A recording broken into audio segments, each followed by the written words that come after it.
admin home, huh? I got this, Dwight. I'm the designated driver. Boom. Sweet. Does anyone need Dwight's help getting home tonight? No thanks, Romeo. I've got a taxi all lined up. Drive safe, Dwight.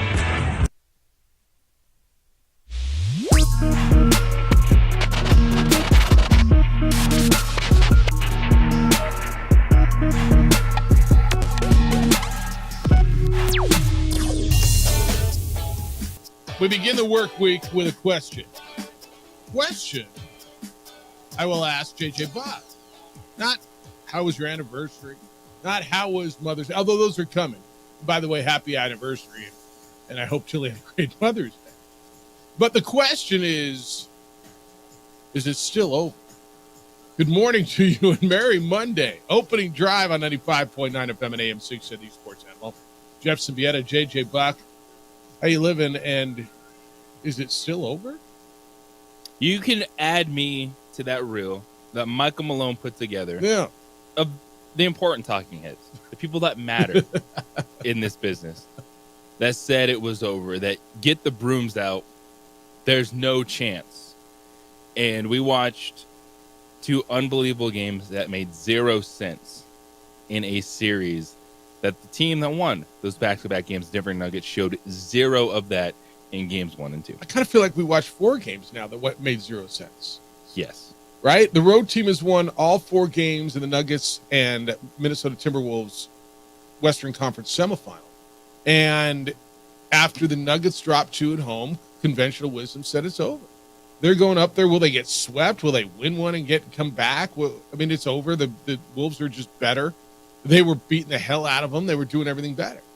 And you said last week, and I think, a lot of people did, it's over after you lose 2 at home. That's what it tells you. Are you going to win 4 out of 5 and go and 3 of them on the road? What did you see that makes you believe that? And Minnesota goes home with a chance to really, really, really make a statement. And instead, the Nuggets went up there and took 2, and 2 of them really convincingly. The one on, was it just Friday night? Friday night. What was that score? 117 to 90. 117 to 90 is 27 points. I don't even think it was that close, was it? And last night, 115-107, a game that didn't feel like a close game. It felt like Denver dominated all night, especially after the 8-point swing right before halftime where Jamal Murray, which, by the way, one of the great moments, Jamal Murray hits the intercepts a pass, heaves one from the other side of half court, splashes it, and goes over, and Kevin Harlan, who's screaming his call on TV, stands up and screams it into his face as Murray poses right there. I mean, one of the great unscripted, wonderful moments, unless you're a Timberwolves fan. So is it over? Nope. I mean, this is wide open now, right? What do I expect going home? It was the most unexpected thing of the weekend. Like, I've said it. I say it all the time. Hey, take a step back, expect the unexpected. But there was nothing watching those first 2 games with the way Minnesota was buzzing offensively and defensively. Right. The fact that the Nuggets' will looked broken. Like, they didn't want to play hard. They weren't trying to play fast. And then you say, oh, they're going to go flip the script and get back in the series at Minnesota. No idea. Not even pretend like that was coming. We sit here all the time and we talk about, because we do this for 3 hours a day, right? And so we sit around and go, well, this could happen and this could happen and this could happen and fine. But you start looking at stuff and you just go, but why would I think of it? We've talked about, I remember so many conversations about Lobo basketball. And in years past, and, well, they could come back and win the next 3 after they've lost 3 in a row. And I'm like, yeah, but what have you seen that makes you think that they've got that, right? And that was kind of the conversation coming out of Denver. What did you see that made you feel that the Denver Nuggets were going to be able to turn this thing around? And really, there was nothing there. Well, the only thing you've been saying it throughout the postseason, Michael Malone echoed it. He said, "You have heart of a champion. You believe that what you do will get through to that team." And that break for the Denver Nuggets, it worked because Michael Malone he didn't sugarcoat anything. Like they were telling the story on the broadcast last night that he made a reel of, who knows it, man, Charles Barkley, Stephen A. Smith, like you insert whatever basketball talking head you know, of them saying the Denver Nuggets were toast and it was over and the sweep is coming. So he threw that out there. He let them simmer on it. Like he gave them the entire day off after game 2. Come back and say, all right, how are you now responding? Yeah. Because everything that people were saying, it was true at the moment. You were getting pushed around in every facet of the game. You looked slow. You weren't playing fast. You weren't matching any intensity of the Minnesota Timberwolves.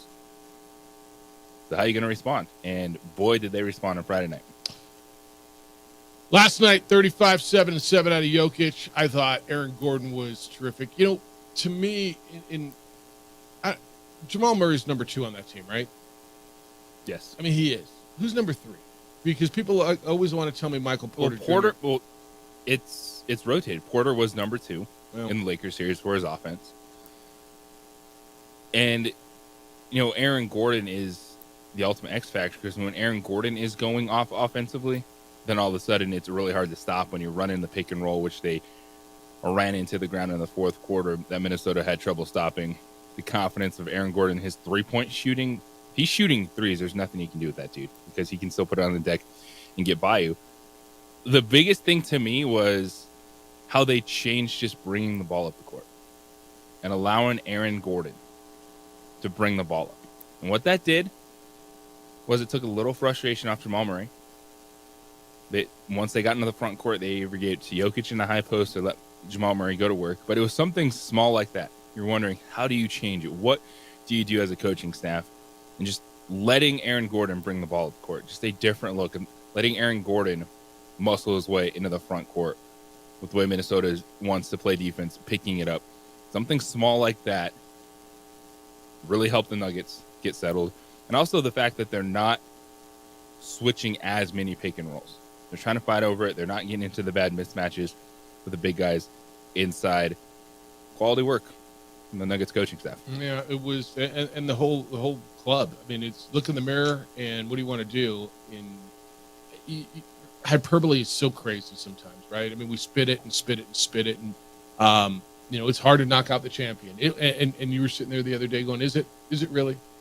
Right? They lost. Didn't look like it in the moment. Well, it wasn't just you, dude. I mean, I'm pointing you out because you're the guy I do the show with. But if I was sitting here with any of these national talking heads, I'd be asking the same thing. And I don't know what I was holding on to. You know, and maybe, you know, I know I believe in that crap way more than you do. Whether it's, you know, sports voodoo, heart of the champions, learn how to win. It's just, you know, I firmly believe that. I didn't think they had a great chance to come back and win the series. I thought they'd come back and win a game in Minnesota. I did. I didn't think they were going to get swept. I thought there was no way the champions were going to get swept. But I saw what you saw. Like what am I ready to see? And to me, it was Jamal Murray wasn't playing well. And Jamal Murray, I'm going to give him this because I thought he committed one of the all-time classless moves in basketball, certainly in playoff basketball. And there's a litany of them, man. But when he was pouting and things were down, and we talk all the time, man, you know, it's not just in sports. What's the true show of someone's character? What do you do when someone's not looking, right? What do you do in the bad times? Everybody's a good front runner. Everybody loves to talk. Everybody's looking at me when you're winning. What are you doing when things are going not well, when they're going against you? And that dude threw a towel and a heating pad onto a live court and got fined $100,000. In retrospect, and I think I said this at the time last week, I'm glad they didn't suspend him because they needed him to come back and make this a series in the NBA, and we all wanted to see a series, but I thought they should have suspended, right? And I still feel the same way. Yeah, I think now there is a talking point in Minnesota. Sure. Now that they've gone through these 2 games and the way Jamal Murray has played, of why was that not a suspendable offense when it would have been at any other time of the year? Look, any other point in the season. I think he should have been suspended, but he wasn't. And I said at the time, you know, I hope he doesn't because they need him to come back and make this. I wonder if it was 1-1 if they would have suspended. I wonder if that made any difference. I don't know that we'll ever know that. But there's something about, and again, you know, you just read the Michael Malone quote. What I found is Rudy T is right, man. Never I can't read it. Never underestimate the heart of a champion. And I don't care what sport it is, man. You always hear it. It could be boxing. It can be golf. It's hard to knock off the champ. And until you get through that team that's holding the belt, until you take their last breath from them, it's hard. And I don't know, like I have no animosity against anybody who was saying they were done, because I was kind of leaning your way. I was. There was nothing to see. Now, I don't know who I think wins the series. I mean, Denver's got the momentum. I think whoever wins Game 5 wins the series. In series that go 2-2, Game 5 tends to be pivotal. I think the number is like almost 80%. That's who wins the series. I believe it's somewhere in there. They got the momentum. I got to believe they figured something out. They got the confidence. They're going home where, by the way, nobody's won a home game in this series, but they only lost once all last postseason on their way to a championship. But that's why, man, there's something to cliches, right? As much as I hate cliches, they tend to turn out all the time. Oh, you got a heart of a champion. You got to beat the champ. Yeah, kind of right. A lot of it, too, was seeing one of the best players in basketball, Nikola Jokic. Like, lock back in. Effort defensively that wasn't there for 2 games. The way that they stepped up and they were physical right back. And it was something that they pointed out on Friday night is just the way they were even setting screens. Like Jokic putting some dudes on their back, set, just being strong. Because they were not strong in games 1 or 2. They looked small versus the Minnesota Timberwolves. And if you're Minnesota, you're frustrated, you just got blued out at home. But you still have to understand, man, there's zero answer for Anthony Edwards in this series. And so if I'm Minnesota, I'm continuing to try to harass the Denver Nuggets as much as I can. Because what you're seeing out of Jamal Murray, the one thing about Jamal, he plays like one of the most unsustainable brands of basketball that works. It's true. Yeah. Like the shots that dude makes, yep. It shouldn't happen. He's a tough shot maker. Yeah. And so if you're Minnesota, you're like, just keep going the way you are defensively. And for them, it's if you get consistency from Karl Anthony Towns, that's how they win the series. Well, you talk about Anthony Edwards, 44 last night, but the message he delivered in a loss shows that he's not done and what he feels. And it's a pretty amazing message for a team to deliver in a loss against the defending champions. I'll tell you what that is when we come back. 505-246-0610 is how to get here today. 505-246-0610, the phone line and the text line here at the Sports Animal. Emails Jeff at sportsanimалabq.com and JJ at sportsanimалabq.com. When we come back, what Anthony Edwards' message was to the Nuggets right after a loss that tied the series up 2-2. International Protective Service continues to do amazing things. They heard you when you asked for their help to protect businesses and homes in Santa Fe. There's a lot of calls coming in for service up there. If you live in the Santa Fe area and you're concerned about threats to your property, you can call IPS. In Albuquerque, police response is still hours, especially for home and business break-ins. In most cases, IPS shows up within 7 minutes or less. They install alarms and camera systems. They then monitor those cameras 24/7, and it raises the level of security around your home and business. They've noticed all kinds of activity everywhere, and you've noticed their officers at retail outlets, Targets, Walmarts. IPS is making a huge difference for them. They'll help you as well. They've helped me for years as I've trusted IPS. My neighbors now use IPS. Look, your home's supposed to be a place of security. If someone breaks in, it's devastating for that sense of security. You don't know when someone's going to break in, so let IPS keep eyes on your home and business around the clock. Here's the number, 505-897-2420. 505-897-2420. Online at ipsglobal.com. Passionate about making Albuquerque and Santa Fe better and safer places to live and work.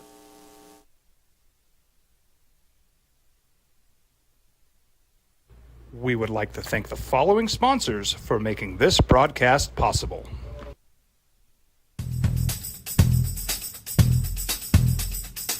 International Protective Services is a proud supporter of ProView Sports and New Mexico Youth Athletics. IPS provides residential and commercial security services in the Albuquerque metro area. For more info, please call 505-897-2420. 2420 or visit internationalprotectiveservice.com. What's going on? Who are you guys? Well, sir, I'm going to pick you up at the DWI checkpoint for drunk driving. And that's when I have to come down to get you out of jail. Well, temporarily. I'm Judge Torres. They call him the Hammer. Hey, hot off the presses, champ. I'm real proud of you, honey. Way to make them happy back home, Captain. Who's that? That's your new buddy in jail.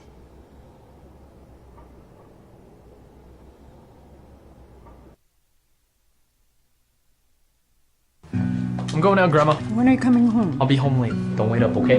Be careful, mijito. Love you, Grandma. Mijito. He's a good man. Sometimes he just makes bad decisions. I tell him, mijito, cuidado. Be careful. You might hurt someone. He doesn't listen. Stop, okay? Hello. It's me. Hi, mijo. Where are you? Dale is drinking and driving. I need you to come and get me, okay? Please, Grandma? Can you just come and get me? Grandma? Leave him in jail.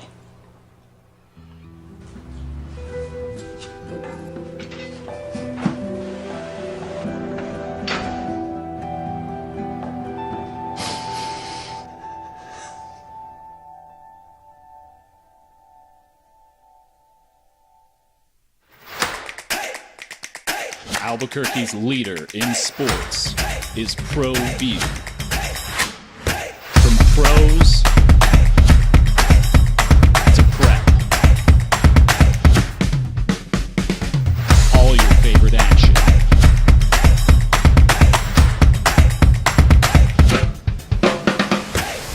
All your favorite talk shows.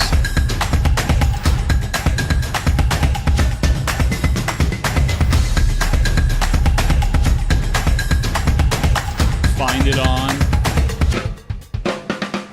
Pro View Networks.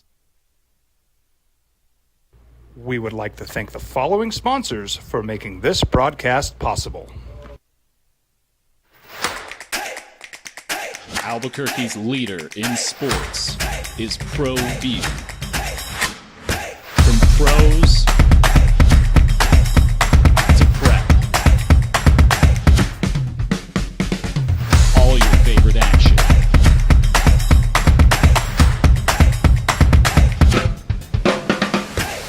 All your favorite talk shows. The Sports Animal. All right, looking forward to hearing your reaction to everything that went on. It was a big weekend around here with all the high school championships going on and playoffs. And then, of course, the hoops and hockey playoffs.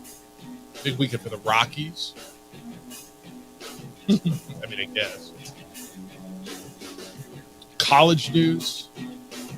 How about over the, was it Friday? I believe it was Friday when it all started coming down.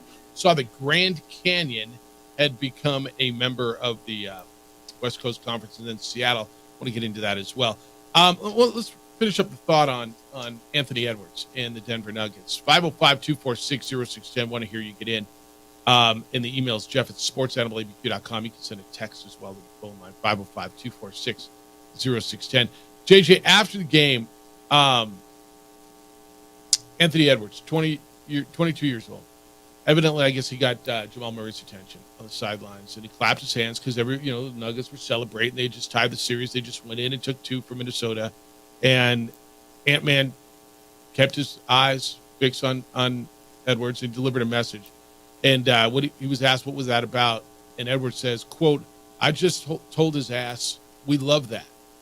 Keep talking like that. That's what we like.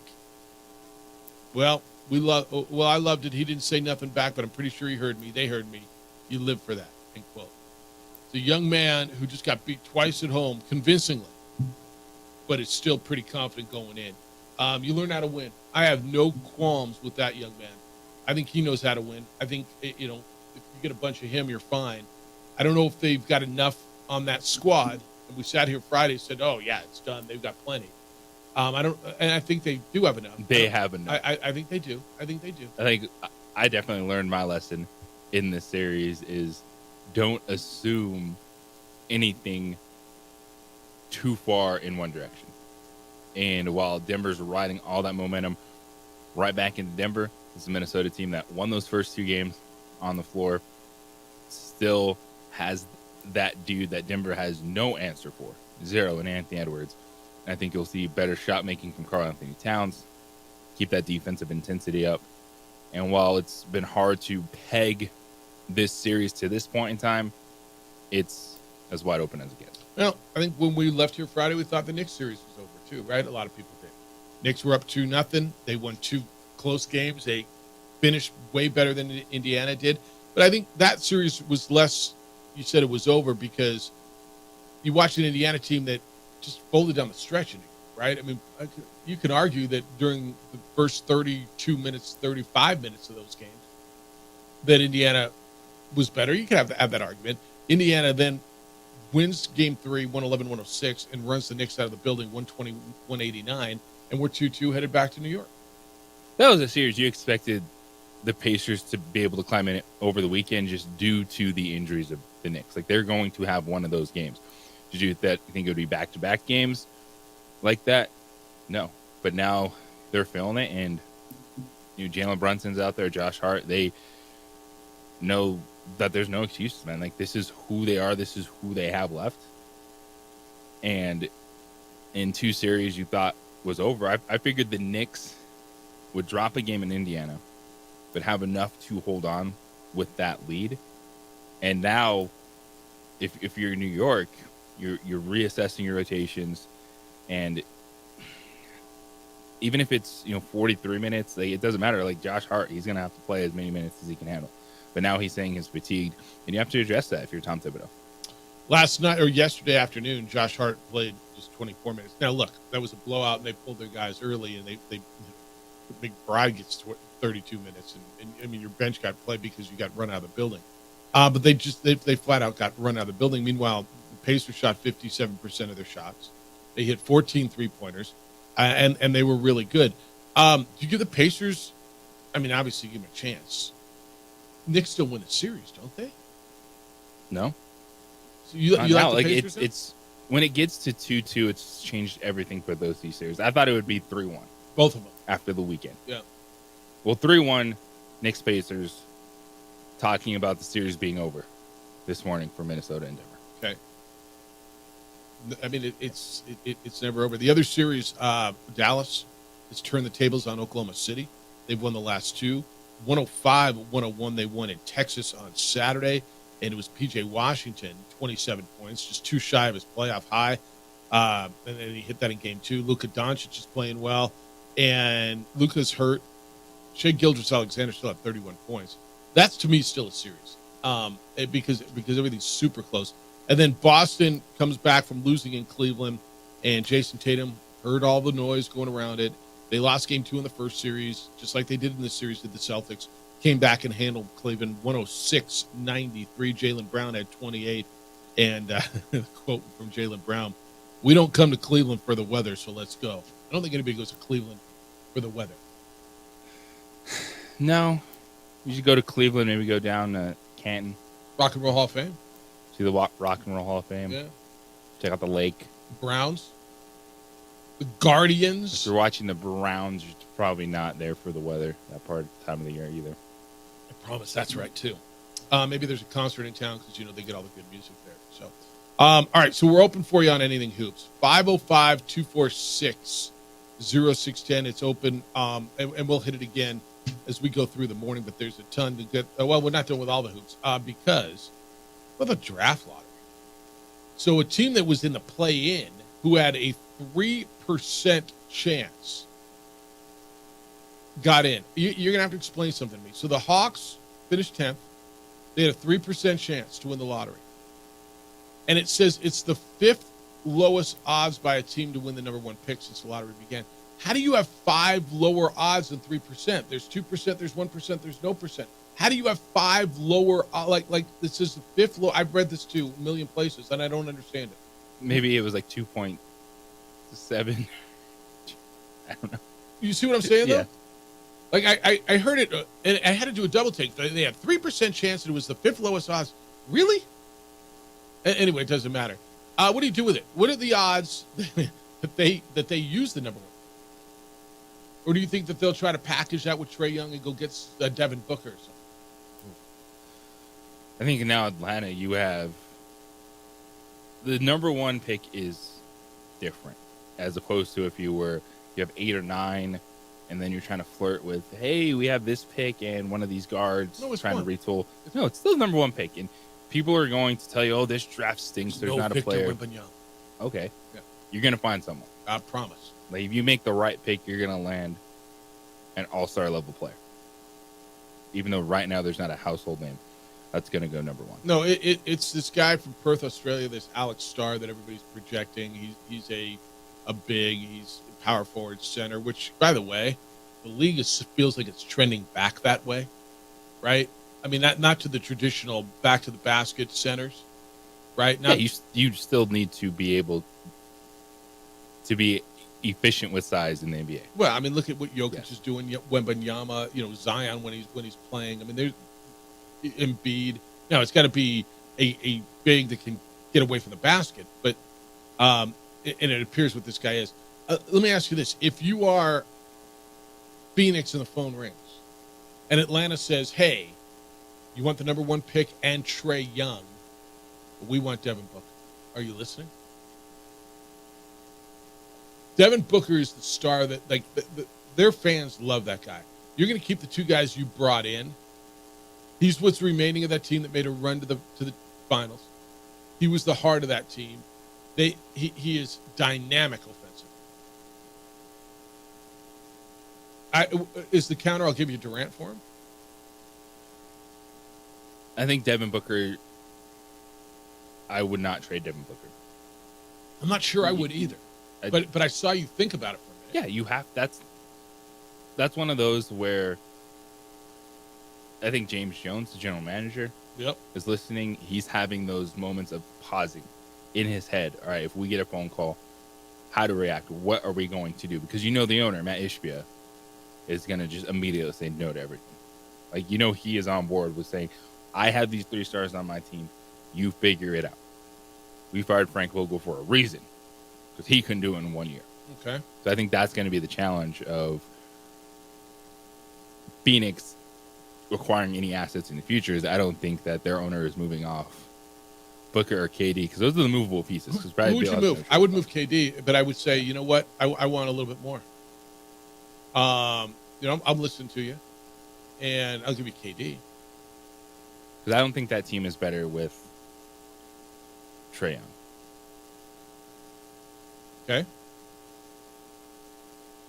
So what makes... Because then you still have a team that, all right, you have offense, no one's playing defense.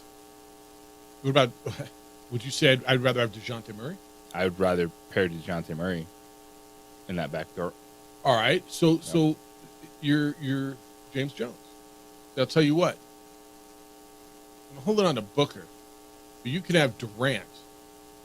But I want the one and DeJounte Murray. One and able to get some more picks in the future. That's the deal I'm listening to. Like what? Number 1 overall pick, DeJounte Murray, yep. Some future assets, maybe another number 1 down the line, sprinkling some other picks. I'm giving you a bunch of more ones. I'm giving you the one. And I'm giving you a damn good player in DeJounte Murray. And I'm taking a 35-year-old dude. I'm not giving you a bunch more resources, a bunch more assets. I mean, I'm not 35-year-old Kevin Durant for 1 first-round pick, even if it's the number 1 overall pick. Not moving it. And DeJounte Murray? Not doing it. Okay. So what about Booker? Not doing it. Okay. Where else can he call and make a move like that? Nowhere. Would you call on Giannis? They won't do that.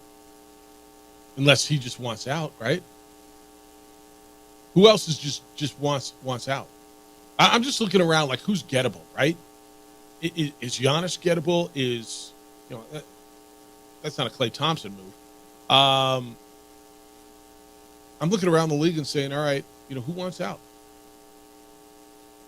Let's see what I can build around. 505-246-0610. Atlanta got the first pick in the draft. What will they do? And what, how do you get creative with it? 246-0610. When we come back, a bunch of movement in college athletics as far as Western United States conferences. And is this the end of the WAC? Like, not even as we know it. Is this the end of the WAC? It's the opening drive on 95.9 FM at AM 610, the Sports Animal. Brought to you by New Balance.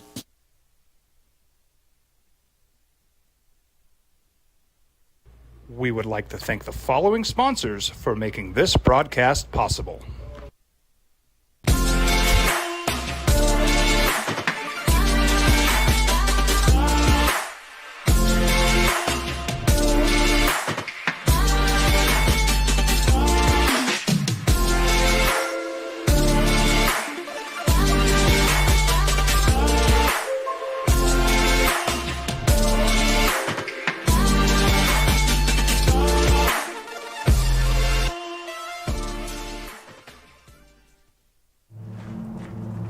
Young driver, this one. Hard to get her out.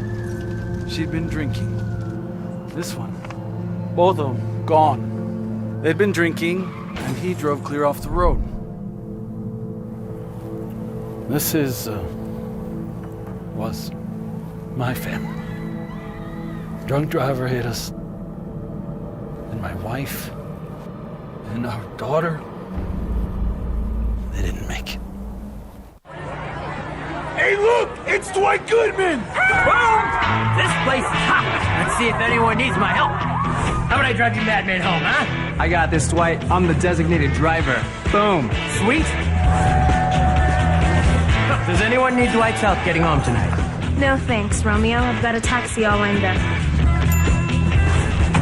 Drive safe, Dwight. Boom! Boom!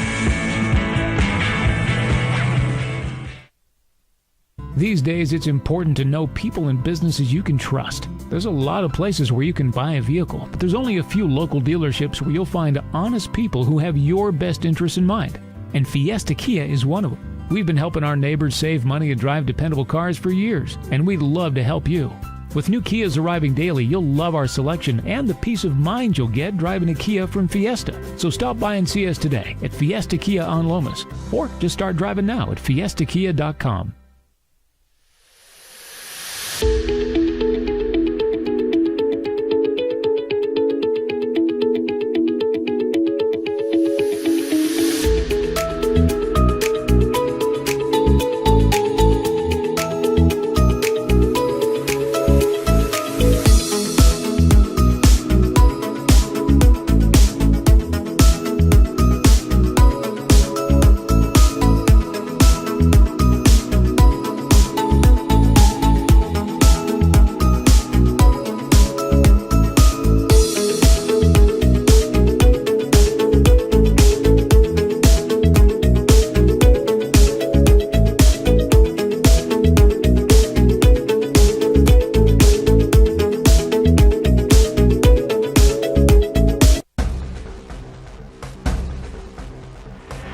Burglary takes place in the United States approximately every 15 seconds. International Protective Service is your answer for commercial and residential security in all of Albuquerque. IPS will work with your monitoring company for fast, reliable response times. You can rest easy knowing you, your family, or your company is watched over by International Protective Service. Call International Protective Service today. Young driver, this one. Hard to get her out. She'd been drinking. This one. Both of them gone. They'd been drinking, and he drove clear off the road. This was my family. Drunk driver hit us. And my wife and our daughter, they didn't make it. We would like to thank the following sponsors for making this broadcast possible.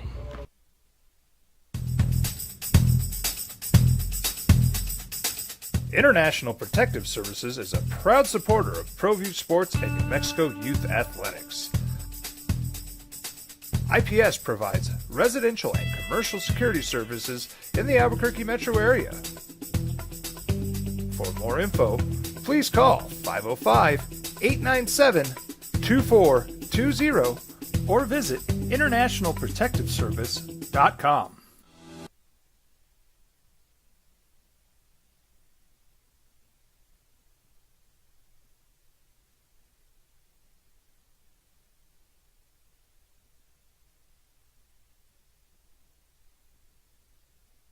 Was a year ago. New Mexico State was a member of the WAC or joining Conference USA. It's the opening drive. Jeff Symbieta, JJ Buck. The Western Athletic Conference has a long history, certainly around here and in this part of the world. And I'm not sure, JJ, how much longer the WAC is going to be able to hold on. They're getting poached from everywhere, not just by the West Coast Conference, but by the Southland Conference. And I don't know what's going to be there. Of course, New Mexico State and Sam Houston left last year to go to Conference USA. And on Friday, it was announced Grand Canyon and Seattle. JJ, you're going to the West Coast Conference. The Grand Canyon thing was, felt obvious for years, didn't it? Yeah, and it sounds like it's something that they've been trying to work on for years, but part of the issues was the whole for-profit deal that with Grand Canyon. Yeah. Which, when you take a step back, you're like, feels like everyone's for profit with the amount of money they took from me. Well, but it's a different. This is literally the conversation you and I have had a million times. Is the difference in budgets within your league? You know, it's one thing if Gonzaga or St. Mary's or San Diego have a different budget than San Diego State or Colorado or Texas, but within your league, it was hard to admit somebody with a different kind of a budget. So, but those two teams went in. Seattle makes sense too. Geographically, historically, they were in the West Coast Conference until they left back in, I want to say 91, when they left to go into the WAC with, actually they pulled out, what was it, 1981. They were members of the West Coast Conference. They pulled out for their Division I sports. And they said their goal was always to get back. So I think that makes that league, especially not next year, this won't take effect next academic year, but it'll take effect in 2 years. So for that 1 year, they're going to have Washington State and Oregon State playing basketball in there with Grand Canyon, in with Gonzaga. That's going to be a heck of a basketball league in a couple. Yeah, the West Coast Conference is coming out with a very bright future because I know football is still the end-all, be-all, especially for Oregon State and Washington State. But they're not going to stop having conversations with people not named the Mountain West Conference. And if you feel, hey, your Olympic sports thrive and doing pretty good in the West Coast Conference, it's going to be a solid basketball league. And if you get someone interested, like when we were sitting here going, man, Mountain West, Washington State, Oregon State, and they're coming in the fold in 2 years, you're going to try to establish something. West Coast Conference just threw a curveball at it. What are you saying? At some point, Boise State or San Diego State goes up there and joins that league? It's possible. Yeah, and I think that's what Stu Jackson, their commissioner, is looking at as well. Football's going to be the thing that keeps this together right now, and it's going to be tough. What are they going to do with football? They're not going to go independent, I don't think. Well, I think what appetite is there for the Big 12 to just try to establish themselves and say, all right, see what the SEC and Big 10 have done. Take San Diego State and Colorado State and maybe UNLV? They just put a bunch of teams out there putting their stake in the ground, and I can see the Big 12 going that route. Yeah. Meanwhile, the WAC is fighting off the Southland Conference as well. And there's a story in the Beaumont paper. It says it might be time for the WAC to throw in the towel because those two leagues have been really intertwined ever since the WAC poached their schools, right? Remember 2021 when the Aggies were still in that league? And maybe you don't because they may not have meant much to you, but the WAC took Lamar, Sam Houston, Stephen F. Austin, Abilene Christian from the Southland. And that was going to be remember there was talk that the WAC was going to go football. Remember they were trying to reboot football into a Division I league. That's right. With those teams. That's right. And so the Southland was on the ropes, and now it's kind of reemerged, and it's another round. Schools are fleeing the WAC now. The WAC's taking a hit. They lost, with those two teams going to the West Coast Conference, and the Southland is coming hard, trying to get Stephen F. Austin back. Stephen F. Austin's thinking about going back. As it currently stands, the Southland's kind of beating them. The WAC's here's what the WAC's lost. They got the Texas 4 in 2021, right? So after 2021, when it looked like they were getting stable, Sam Houston and New Mexico State went to Conference USA. Lamar went back to the Southland. Incarnate Word stayed in the Southland. They were trying to go over, the WAC was trying to get him. And then in March, UT Rio Grande Valley left the WAC for the Southland. I don't know if anybody, did you know that? They were leaving? UT Rio Grande Valley. So they're in the process of launching football. So that gives the Southland 9 football schools and 11 basketball schools. The Southland may be the one that gets a Division I, an FBS football league. Yeah, because WAC. Those teams wanted to make that jump, wanted to be a part of that transition. That's why they kind of had this WAC collective of, hey, let's get together, start building for that. And now the Southland, like, we'll just take this over. Thanks. This is a bizarre statement by the WAC commissioners. Do you know who it is? There's no way, right? Brian Thornton. I don't know who he is. His statement on all the dissension, quote, "The decision speaks in large part to the growth and overall strength of our conference has built in recent years. The WAC has taken many steps in its recent history to raise the profile of the league nationally, and our presidents and athletic directors remain committed to that upward trajectory." What? Like, how do you even make, I know you got to make a statement of strength and try to hold together. I mean, I don't even know what they got left. But what happens now when all the basketball schools are ditching? They got Stephen F. Austin's gone, Grand Canyon's gone, Seattle's gone, New Mexico State's gone. Stephen F. Austin wants out. What do they got left? The WAC's wobbly, man. You got Southern Utah, Utah Tech, yeah, Cal Baptist. Cal Baptist will probably end up joining the Big West. Yeah, they'll probably go Big West. And then you look at the Texas schools you've added, like Abilene Christian will probably try to find their way out sooner rather than later. Tarleton State. So here's what the WAC is going to be. So Grand Canyon's gone. Tarleton's there. UT Arlington. Where's Utah Valley go? Utah Valley's still there. So this is what you have. This is your WAC. Tarleton State, UT Arlington, Utah Valley. Stephen F. Austin wants out. Abilene Christian, Cal Baptist, Utah Tech, Southern Utah. UT Rio Grande Valley left. There are Utah schools that could fit in there. Dude. I mean, you're wobbly. And I got to believe everyone who's left is trying to get the hell out. I know Cal Baptist is trying to get in the Big West. I mean, I don't know. There's a little nostalgia with the WAC in there. Or do people are like, whatever? At this point in time, whatever. I mean, it's unrecognizable. We'll remember remember you in the history books. Dude, the WAC was BYU and Utah and TCU. Was. Yeah. And now, wasn't Arizona and Arizona State in it back in the day? Well, the WAC was the Mountain West. The Mountain West was. I know, I get it. The WAC has held on all these years with that same logo, and now it's just literally unrecognizable. I mean, if I told you, go walk down. Well, it's depending on what happens with how big the Southland wants to get in certain areas. I think the Southland wants it. There's some conferences out there that are 8 teams. It's just kind of surviving in basketball, like the MEAC. Southland's like only 10 right now. They're bringing back Rio Grande Valley and Stephen F. Austin, so that only makes them 12. Now, who are they? I mean, Corpus Christi and Southeast Louisiana, Texas A&M Commerce, and whatever. And you say whatever, and to them we'll stop saying whatever. It's a big deal, and I get it. Houston Christian.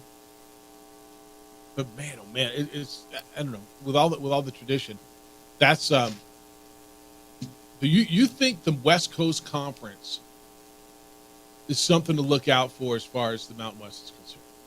Yes. Interesting. Well, I know football doesn't just drive the bus; they are the bus. It is the bus, yeah. And everyone else is kind of hanging on. Like, you want to ride? Well, all right, you can stow away where the luggage goes, right, under the bus. But this could be one where people are more willing to think outside the box. Do what with football? If the Big 12 comes a calling, well, that's a whole other story. I could see that happening. Yeah, if the Big 12 comes calling again, and just saying, hey, we want to make our plant our flag in the West. In the West. We want We'll San get Diego your State, Boise, Boise SDSU, all right, State, come Colorado on. State, and Football only, whatever, and then. Oh, if they go football only is what you're saying. Yeah. I don't think that's something that's as crazy as it. Why would the Big been in 12 the go past. football only with San Diego State? Why haven't they gone? Because they haven't come there out yet? that way. They've gone to Arizona. I mean, it's right around the corner. All right, 505-246-0610. Jump in, 888-922-0610. NFL's not silent. Oh, no. There's plenty of news in the National Football League. And Sean Payton said this about his quarterback, and it's his time. Wait, which quarterback? It's the opening drive on 95.9 FM and AM 610, the Sports Hour. This report.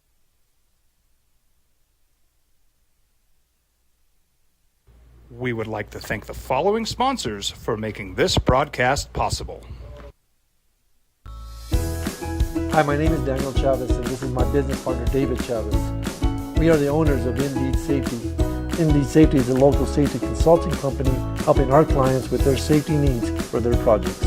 One of the things we pride ourselves as a construction safety company is helping our men and women in construction get home safe every day to their families. Indeed Safety is a proud supporter of ProView Network.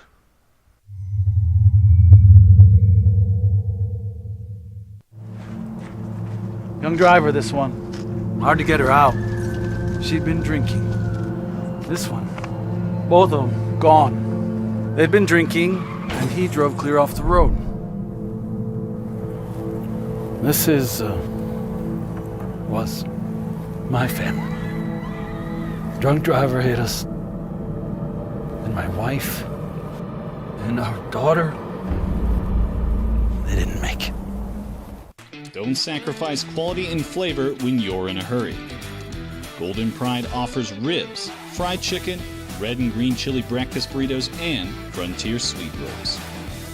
4 great locations, or visit us online at goldenprideabq.com. Golden Pride Barbecue Chicken and Ribs are proud supporters of ProView Sports. International Protective Services is a proud supporter of ProView Sports and New Mexico Youth Athletics. IPS provides residential and commercial security services in the Albuquerque metro area. For more info, please call 505-897-2420 or visit internationalprotectiveservice.com. Teenagers love a party, especially during prom and graduation season. Often, alcohol is involved. Some parents think that hosting a party with alcohol in their home will keep the kids safe, but it's wrong and it's illegal. As a parent, to allow your teenagers' underage friends to consume alcohol on your property is a felony. Parents who host lose the most. Don't be a party to teenage drinking. This is a program of the Drug Free Action Alliance. For more information, go to burnco.gov/do-not-host. If you're drunk, blasted, intoxicated, rip, plastered, destroyed, bruh. If you're like this, you shouldn't be driving.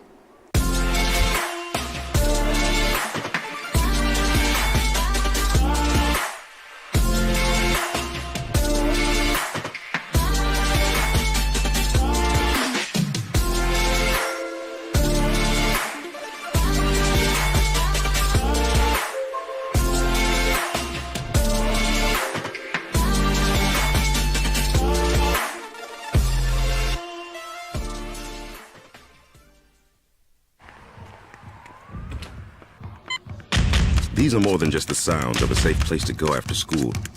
These are the sounds of interest being ignited and of mentors making an impact. At Boys and Girls Clubs, we don't do just one thing. We do whatever it takes to meet the needs of every kid who comes through those doors. Because whatever it takes is what it takes to build great futures. Great futures start here.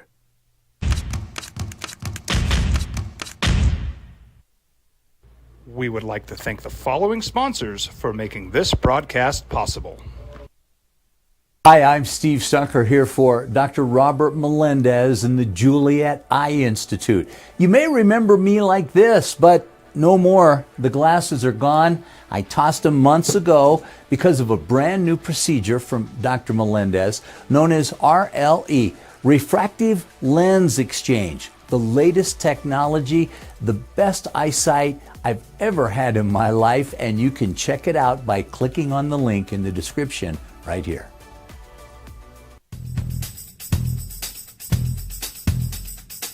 International Protective Services is a proud supporter of ProView Sports and New Mexico Youth Athletics. IPS provides residential and commercial security services in the Albuquerque metro area. For more info, please call 505-897-2420 or visit internationalprotectiveservice.com. They're the 11th and 12th of July, so we're inside of 2 months. Camps are going to open in the NFL soon, and you're going to start Jonesville football. I kind of screwed up on one of my fantasy. I'm probably going to be drafting a fantasy team from the road. I thought I was taking Addie to school one weekend, college, and then we made our plans. I put our fantasy draft around it, so we're going to literally be on the highway, and she's going to have the phone open. I'm like, all right, take Bo Nix. Whew, got to make sure you got a hotspot ready. Seriously, dude. Yeah, I'm a little worried about that one. We'll get it figured out. Pull over in the middle of nowhere, Oklahoma. Stop for an extended lunch. Seriously, we got to do this. Sean Payton, the coach of your Denver Broncos, said he already gave the 12th overall pick in the draft a little welcome to the NFL ribbing. Quote, I went into the quarterback meeting and I was just having fun with Bo. I said, I want to talk to the quarterback that's got 160 touchdown passes and rushed for 30, 190 total. So we Wikipedia'd him. That quarterback was not Nix, but rather Colorado School of Mines, John Matocha. He's at Broncos rookie minicamp as a tryout player this weekend. I get what he did there. That's funny, Sean Payton. He's hysterical. He's a touchdown maker. There's your guy. Matocha. Go with him, man. Go with Matocha. I mean, he could be your guy. He could be as good as Jared Stidham, for all I know. I mean, I don't know. You put up numbers like that in the RMAC? I mean, changing for crying out loud. Bo Nix said, quote, everything's new. You don't really know where to go. You have to kind of follow your position coach around. So much of it is huddle, snap count, break the huddle, under center, shotgun. It's a process. He's handling install well. Had a pretty good practice day. He's grinding through it. He's doing good with it. That was the coach. I guess you got to figure out your coach's sense of humor too. Like what a shuckster he is. Bo Nix is your opening day quarterback, right? Yeah, I think what we will see is Chicago. They just wanted to let everyone know last week, making the announcement. It's Caleb Williams as their starting quarterback, zero question. Sometimes coaches still like to play this game. I do believe at least Jaden Daniels and Bo Nix, Daniels in Washington, Bo Nix in Denver, will be starting quarterbacks. I do think Drake May has a little larger curve. What about Jaden Daniels? Yeah, I think Jaden Daniels, Bo Nix, and Caleb Williams will be starting quarterbacks week one. Okay. Michael Penix is going to be sitting for a while. So not Tyson Bagnet? Did we decide if it was Bagent or Bagnet? It's Bagent. All right. That's who else is on the Bears roster. Tyson Bagent, Brett Rippon, and Austin Reed. He went out on a limb here. It's like just in case, so you don't have to ask the question. Yeah, just Caleb Williams is our starting quarterback. Yeah, and not Tyson Bagent. Okay, fair enough. So you think those three guys get the start? The other three are who do you think starts in Minnesota then? If you don't think it's J.J. McCarthy. McCarthy, excuse me. Okay, so four. And Michael Penix absolutely does not. So who's my sixth one that went? Drake May. Drake May. Oh, and then there's Drake May. Want to talk about Drake May? He got his first look at camp for the Patriots. And their new coach is Jared Mayo. He was asked, well, how'd Drake May look, coach? Because that's all I care about. And the answer was, quote, he has a lot to work on. But I have no doubt that he'll put the time in. He was here all night trying to get on the same page as everyone else, end quote. That's not, damn, he looked good. Boy, he could do a lot of things. Boy, stuff we didn't see on tape. Oh, you know what? He lit it up. Oh, that's, the hell did we just do? That's what that sounds like. This is the one where you better have some patience. Because even if Drake May is that dude, he's not going into a situation where he can highlight himself early. I know they drafted 2 wide receivers at least. Jalen Polk out of Washington in the second round, so they're trying to add some talent around him. This is a process. This is an offense that I believe Jacoby Brissett's going to start the season. I think and then you get, we'll figure out when their bye week is, because that's usually an indicator if it lands in the middle of the season. Find out on Wednesday. Yeah. When they release the schedule Wednesday night, we start looking at when the Drake May takeover occurs. I think you're probably right with Jacoby Brissett, but that's the only situation really. What is Washington at? Where you go into, you bring in one of these young quarterbacks, and you've got a veteran who's played behind him. And Washington is also the same way with Marcus Mariota. Yeah, but Washington, too, for Jaden Daniels, you got a legit number 1 wide receiver, Terry McLaurin. Yep. And a decent number 2 developing Jahan Dotson. Yeah.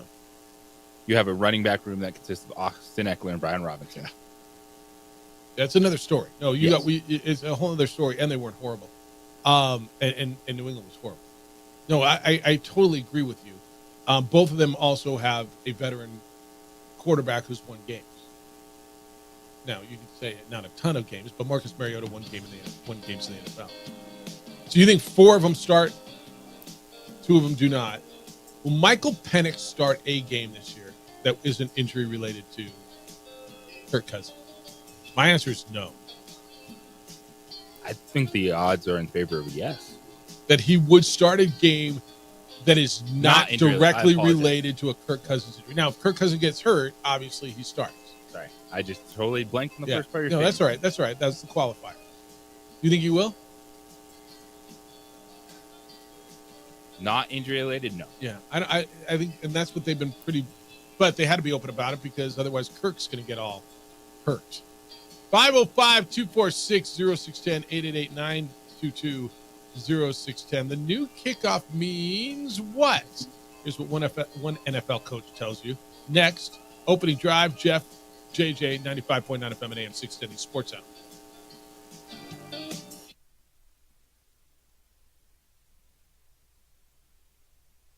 We would like to thank the following sponsors for making this broadcast possible.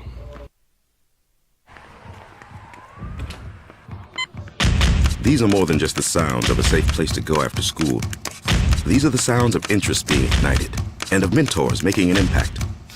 At Boys and Girls Clubs, we don't do just one thing. We do whatever it takes to meet the needs of every kid who comes through those doors. Because whatever it takes is what it takes to build great futures. Great futures start here.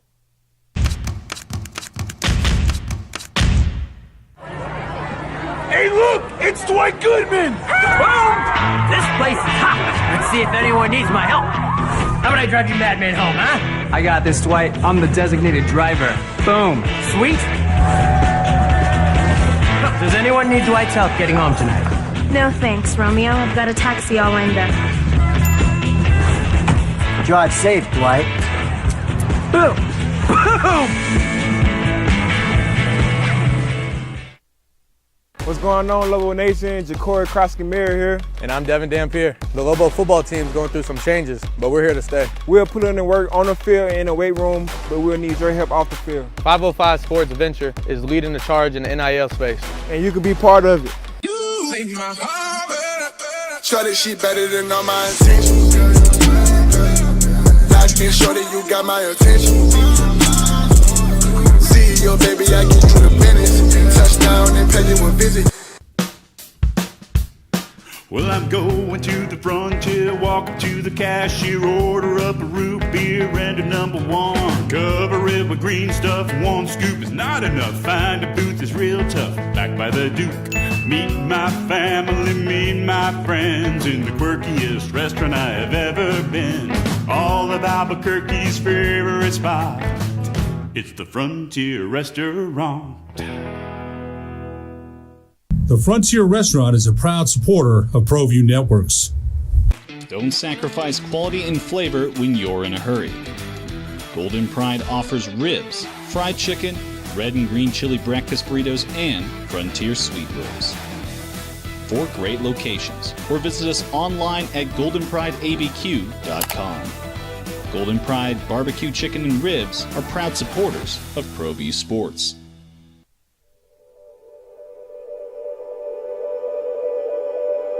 We aren't all born with the same opportunities. But it's the people who care that change everything. Get ready, Sprout, get ready! My coach, my teacher, my older sisters, my grandma, my brother, my tutor, my dad, and my mom. As New Mexicans, it's up to all of us to do our part. So that no child goes without love. And no family has to do it all on their own. They're all our children. Every single person is called to make a difference in the life of a child. It's up to all of us to do our part. To pull together. Pull together. Pull together. To make New Mexico the best place to be a kid.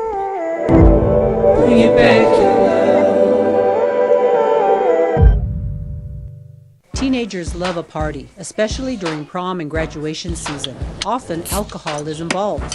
Some parents think that hosting a party with alcohol in their home will keep the kids safe, but it's wrong and it's illegal. As a parent, to allow your teenagers' underage friends to consume alcohol on your property is a felony. Parents who host lose the most. Don't be a party to teenage drinking. This is a program of the Drug Free Action Alliance. For more information, go to burnco.gov/do-not-host. What's going on, Lobo Nation? Ja'Cory Krosky-Meyer here. And I'm Devin Dampier. The Lobo football team's going through some changes, but we're here to stay. We'll put in the work on the field and in the weight room, but we'll need your help off the field. 505 Sports Venture is leading the charge in the NIL space. Sportscaster of the Year, Jeff Symbieta and JJ Bond. Big weekend, Mother's Day weekend. Happy anniversary. How was it? 8 years? Is that what it is? How long have you been married? 6. I remember your wedding. I always Fun Friday. For whatever reason, because my daughter's birthday is the day after your anniversary, right? Your anniversary was Saturday? Yes. And I should remember that. And I apologize that I didn't wish you before, but happy anniversary to you and Tilly. And then you had Mother's. What a weekend! Did you? I mean, did she get 2 for 1, or did she get them both, or how'd that work? Well, this weekend was a Mother's Day focus.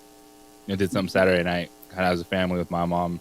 Nice. She wanted to do the zoo yesterday, so your mom did? No, Tilly did. Yep. So we picnic at the zoo, had fun with everyone, and then next weekend we'll do just dinner for the anniversary type of thing. Nice. Oh, that's really cool.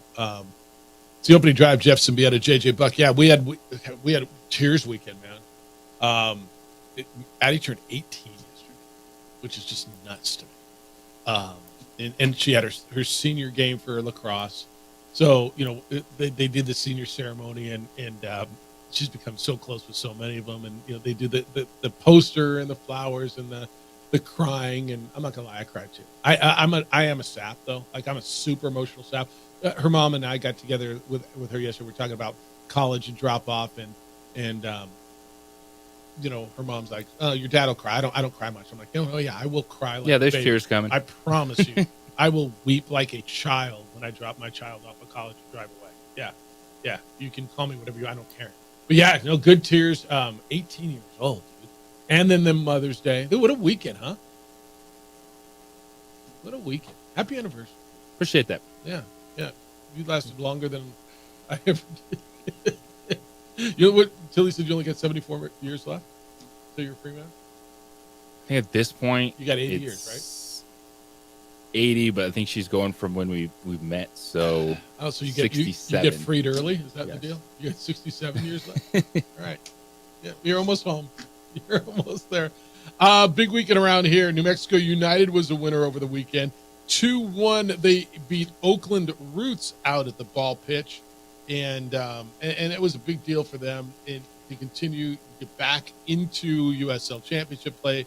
They're playing their third match in 8 days, and they found a way to win. There's 6 wins, 2 losses, and a draw, within 1 point of first place Sacramento in the table.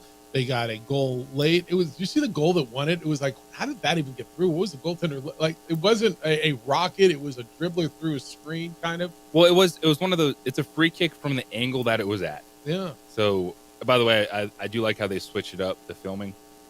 And they're for the games at Isotopes Park now. They flipped it to the Did they flip it to the other side? full time as opposed to the way it was. The camera was in the outfield. Yeah. If you're thinking about all right how they lay out the pitch, and then the sun was going down and a lot of hard stuff, so they switched it to where the camera's up in the stands, third baseline. So you don't down. get the crowd behind it. You It don't get doesn't the look like a crowd, full but crowd. That's why they did that. It's a better broadcast. Well, because you don't have the camera shining.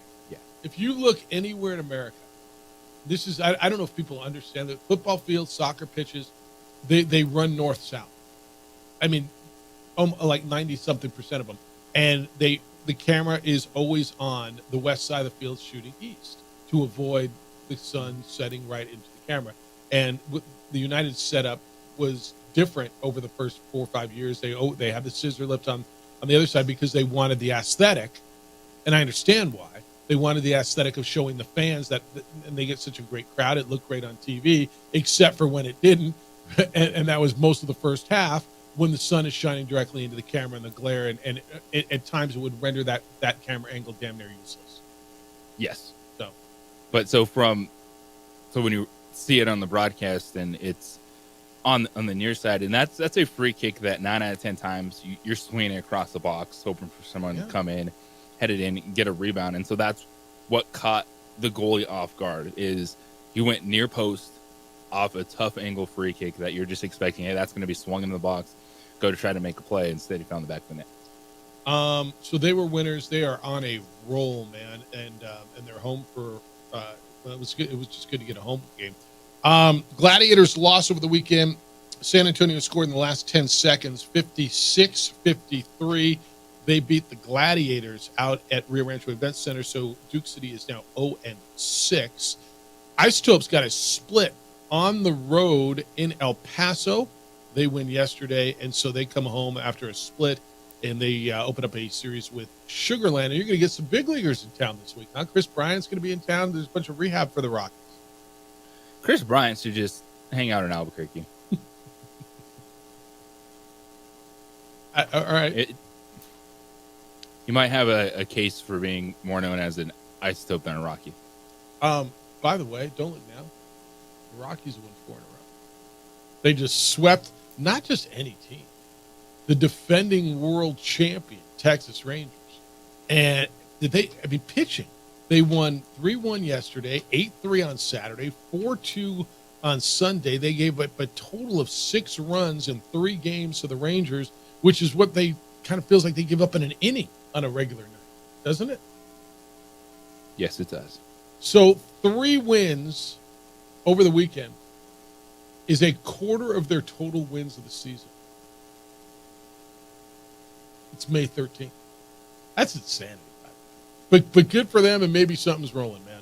Maybe they turn something around. They'll be in San Diego starting a series. San Diego shut out the Dodgers yesterday. So you had that. Global baseball over the weekend. It was a big series at home. They played Nevada, and so this is the second to last series for baseball. And they win the rubber match yesterday, 11-5. They win 2 out of 3, which is big because now they're going to finish up the conference play on the road in where are they going? They're going to San Jose, right? I'm pretty sure is what it is. Top 4 teams make the conference tournament, and so you're trying to figure out how where are you right now? New Mexico is in second place at 16, actually tied for first with Fresno State at 16-11. JJ, if they win a game, they're in. San Jose State is 14-13, 2 games back. If they lose the series to San Jose State can jump them. Air Force is in second at 15-12. Nevada's at 14-13. So they basically got to go up there and win 2 out of 3 to assure themselves a shot in the conference tournament. There's other ways to get in. They can get around it. Air Force is something that you got to worry about. And what do they do in their series? But you're watching scoreboards as well. But you're in a good place. I mean, I'd rather be tied for first than be sitting outside, but you're not guaranteed to. Fun weekend. Stuff down to the end. Yep. Tight race. You said how they've structured it to where only the top 4 get in. If you're The Lobos, you've been playing some good baseball in conference. How about Friday night? Reed Spinrath, dude hit 2 grand slams. Yeah, how about that? No, that's special. I don't know how many times that's been done. Just even come up twice in one game with the bases loaded. Yeah, just to a get lot the has to opportunity. happen. Yeah, so that was the weekend around here, and then there was all the state championships and everything that went down. One story I don't want to let go unnoticed, and if you've been around here for a while, or if you've covered high school sports, Dick Johnson is a legend. He is the La Cueva tennis coach. He has been there for 20-something years, and he goes out with another state championship at La Cueva. And there's people that, and I know you, whether you know him or not, JJ, you know him, and it's one of those guys who has just made a niche in his world and touched so many young men and women, and it was a big deal. Academy won again. I think they won like 20-something in a row. 26. Academy picked up its record-setting 26th state title and 21st straight. 21 in a row. State tennis championships for Academy. So that went down. I know a lot of you have been out at that. Small schools track. There was a couple of records set out there. The big schools will take it over this week. Baseball starts. Well, it doesn't start. It continues this week. You got some rainouts over the weekend, but a lot of the big seeds were advancing. So much going on around the Duke City and around local stuff. And it's a good time. Honestly, JJ, I'll go out and watch some of the baseball this week because I just love it. The prep baseball. I was out. So I went out and watched a prep baseball game a couple weeks ago. It just really, really, really, really good stuff. And congratulations to the state champions. But I need to give Dick Johnson a call out because what he's done, he is a freaking legend around here. And to watch him go out on top after winning a state championship. It was the last time he was there. They won 5-2 over Albuquerque High. And he said he knew it was going to be tough, but they won, and he was terrific. He's 79 years old. He announced his retirement last month. He's been 35 years, 29 of them coaching at La Cueva, but 35 years. I don't know. I'd call that a hell of a career, wouldn't you? Hell of a career. 505-246-0610. Rudy, what's going on? Good morning. Hello, Rudy. Hey. Well, great weekend for Lobo baseball, and I was there when Mark Goldstedt hit back-to-back Grand Slam home runs against your alma mater, San Diego State, and it was quite a thrill watching Reed do it again. And he went one more time, so 3 home runs, 2 Grand Slams, and a solo home run. Damn. And Saturday was just one of those days at the ball yard. Rain delay, this, that, and the other, and then they get in a pitcher's duel, and Nevada scratches 2 runs across. And boy, if they would have been able to sweep that 3-game series, then they would have been ahead by 1 game. Right now, it's Fresno State and New Mexico tied for first place, and they got to go figure out a way to win 2 games against San Jose State. If they could win 3, then they're going to win the whole thing. Yep, and if they win 2, they're in though. If they win 2, they get in. Yeah, and I think if they win 1, they're in, but. Who's looking at that? Go ahead and win another series. I mean, this team's hot, and they're playing really good baseball. It's really gratifying to see what Todd Brown's been able to do because they kind of dipped there for a while, and we were pretty used to going to the NCAA, and we're still in that quest to ever get to the College Baseball World Series, which is something that Ray fell just short. He had a couple of teams that could have done it, but I'm really enjoying the Lobo baseball team this year. They've finally got some pitching going, and that's made all the difference in the world. Always does, man. You got to pitch to win, and it's hard in this league. All right. Glad you enjoyed it. Isotopes. Yeah, no doubt. All right, man. See you. Okay. All right, Rudy, call it 505-246-0610. You can as well. All right, when we get back, I want to get into some of the hoops from last night. We left here on Friday, and I think you all thought the Nuggets were dead. Ain't dead no mo. It's the opening drive on 95.5 FM. And no, what are we? 95.9 FM. Or not 95.5.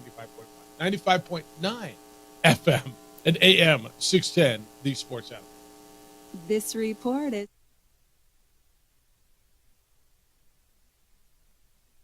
We would like to thank the following sponsors for making this broadcast possible.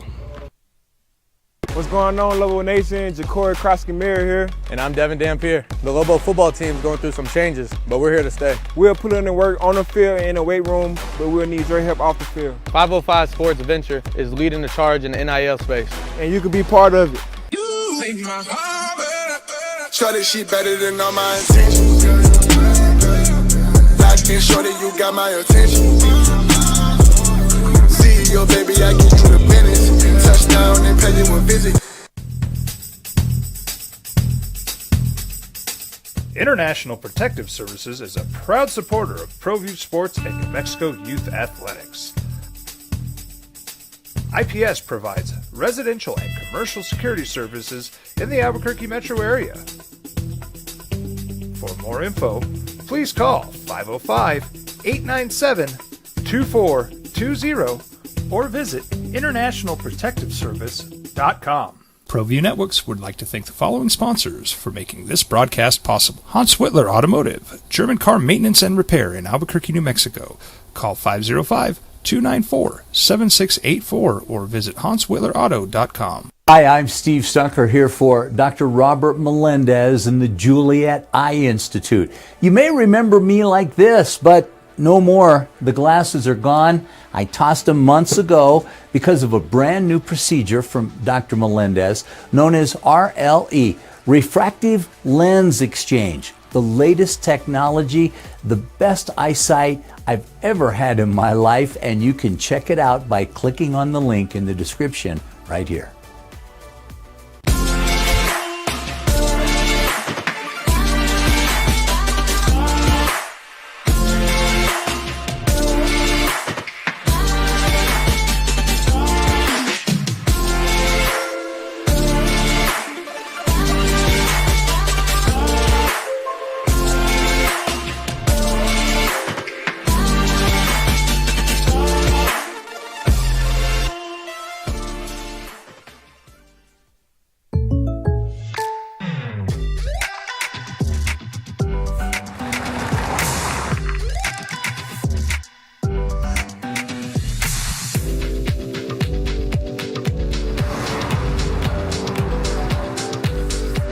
For your surprisingly great rates, contact your local State Farm agent today. If you want the real deal, call State Farm agent Marty Size in Albuquerque today. Like a good neighbor, State Farm is there.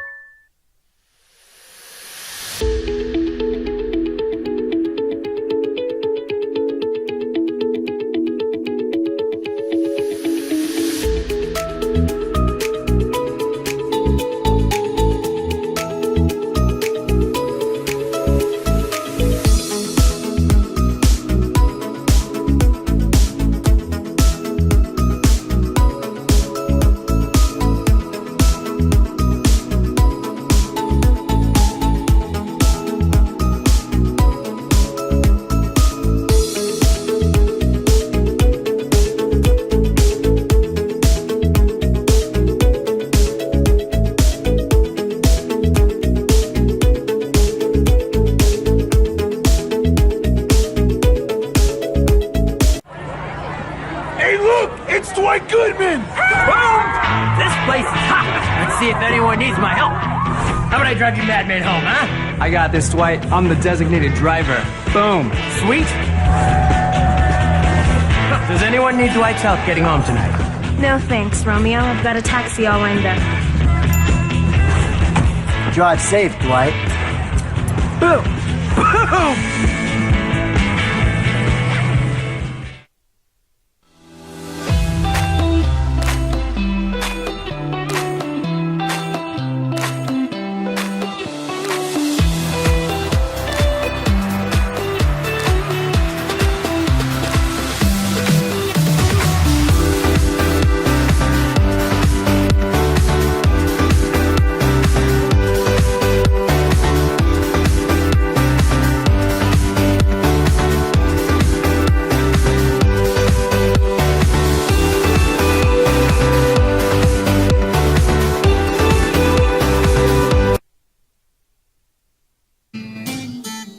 I think when we all left here on Friday, it was like, well, it's over.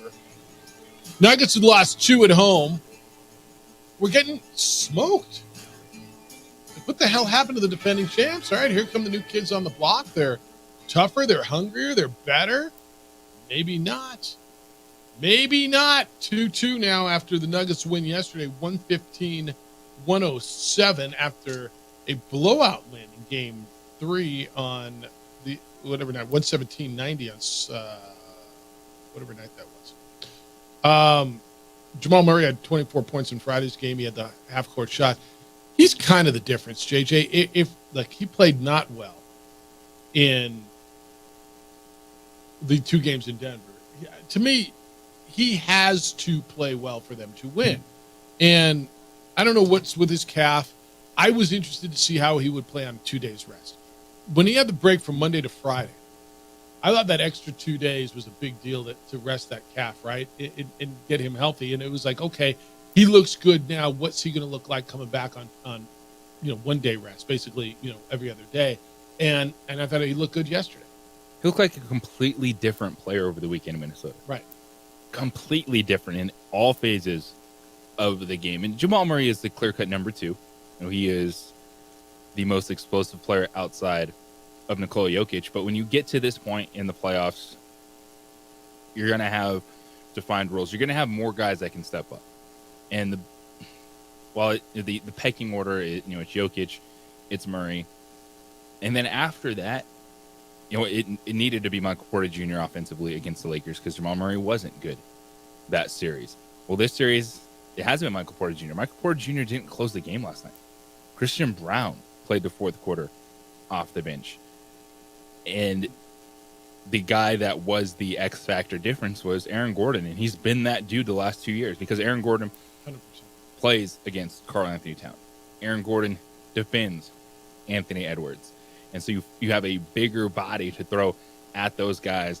And then when he's confident offensively, like the last thing this dude could do a few years ago is shoot the 3. And now he's like 8 for 11 the last 2 games. That is incredibly frustrating if you're Minnesota trying to slow down the Nuggets, who were just unbelievable when it came to the offensive efficiency yesterday. Would you say the Aaron Gordon trade has worked out well? Yes. It was an amazing acquisition. Do you remember what they gave up? Not off the top of I know it was like Gary Harris in there. Gary Harris, R.J. Hampton. And next year's first-round pick, 2025 first round. Brilliant trade. It helped you win a championship, didn't it? Yes, it did. So you don't have a first next year, unless you got someone else's first. I don't even know. But that's where that was. I mean, you look at it and you're just going, how is that not an A? It was, and it's great projecting, because how do you find those guys? Golden State did the same exact thing with Andrew Wiggins. Because when Andrew Wiggins was in Minnesota, he was number 1 overall draft pick. Like, this dude is supposed to be the face of the franchise. This dude is supposed to be the player. Because they made that swap with Cleveland when they sent Kevin Love and when LeBron went back and everything. And Andrew Wiggins wasn't that dude. But he goes to Golden State, and he was absolutely that dude that helped them win a championship. No doubt. And then for the Denver Nuggets, they look at Aaron Gordon. By the way, he's the 4th overall pick for the Orlando Magic, coming out of Arizona. And they thought they had this dynamic wing player that was going to be the focal point of the team, and that just wasn't quite his ceiling there on a bad basketball team, is to be a franchise-level player. So Denver sees there's great ability there, and they brought him in. You already knew, all right, checks the boxes, athleticism, defense, and his offensive game has been phenomenal the last 2 years. So that's 2-2 going back to Colorado. Is it momentum, or do you just think this thing's going to swing back and forth? I mean, I know where you were on Friday, and you were with the majority, and I was leaning your way. And there was nothing that I saw that made me think the Nuggets were going to come back and play like they did and dominate. And remember, they got run out of their own built in game 2, and Minnesota did not have their starting center. Rudy Gobert wasn't there because the birth of his first child. So they got beat by a not full Minnesota team and beat in a spanking of a fashion. Embarrassed. And so went back up there. There was no reason to believe. With the Jamal Murray incident as well. Right. And Jamal Murray We didn't know. I guess we knew on Friday that he wasn't suspended. So what? Everybody was yelling about this, and then they go back up and they win 2. That's why I'm looking at the other series. Well, one of the other series, in the Knicks in Indiana. The Knicks got embarrassed. They got beat 121-89. That's 32 points. I think that's a team that looks in the mirror and goes home and wins Game 5. I do. Is that tomorrow? Is it a one-day rest thing with them? Because it's another team that I think is too tough and too good and too proud. And I'm just going to tell you, this feels like the Nuggets getting run off the floor. Tonight you get Celtics, Cavs, Thunders, Mavericks, Thunders. And then, everything's back on an every other day cycle right. I think the Knicks are too damn good and too proud to get run off the floor. It feels to me, and I know they're not champions like the Nuggets are, but it feels to me like the Nuggets getting run out of their own built and just getting embarrassed. It just feels like what I'm watching in the NBA is dramatic swings. Why do I think that the Cavaliers were able to come back and get ripped in Game 1 by the Celtics, win Game 2 up there, right? I mean, it's I'm watching dramatic swings in these series, and I'm not sure why I think I should buy into any sort of a trend. Especially with the 2 series that we're talking about, really, the Indiana and New York and Minnesota and Denver. Because you could see Indiana coming back and winning a game at home because they were close games. Yes. They're outplayed in the final seconds, but Indiana was right there. Indiana had some leads in those games in New York. And plus the Knicks injury situation, you figured, all right, the Pacers are going to get one. The Pacers aren't going to roll over versus the New York Knicks. So that was the one you could see a path back for Indiana. Minnesota, Denver was just, I did not see how the Nuggets were going to flip that script. Just there was nothing to pull out other than, hey, these guys won a championship last year, so heart of the champion. Well, it worked because whatever real. Michael Malone did for those 3 days in between games woke up his team because they looked like a completely different squad. They were physical, they played fast, and they punched back against Minnesota. I still think Boston is going to run away from Cleveland in that series. And then Dallas, Oklahoma City was the one we were looking at after the first couple games, realizing, this is going 6 or 7. Because Dallas, with the way Luka and Kyrie are playing, all of a sudden you had back-to-back PJ Washington games where he takes over, he's shooting threes. And the Thunder, this is their first run, and this is the challenge of they were the number 1 seed in the Western Conference, and we always talk about learning how to win, taking your lumps. Well, now you're in a second-round series, and I need to see some more physicality from OKC, man. I need to see Chet Holmgren make a difference in this series. I get he's essentially a rookie.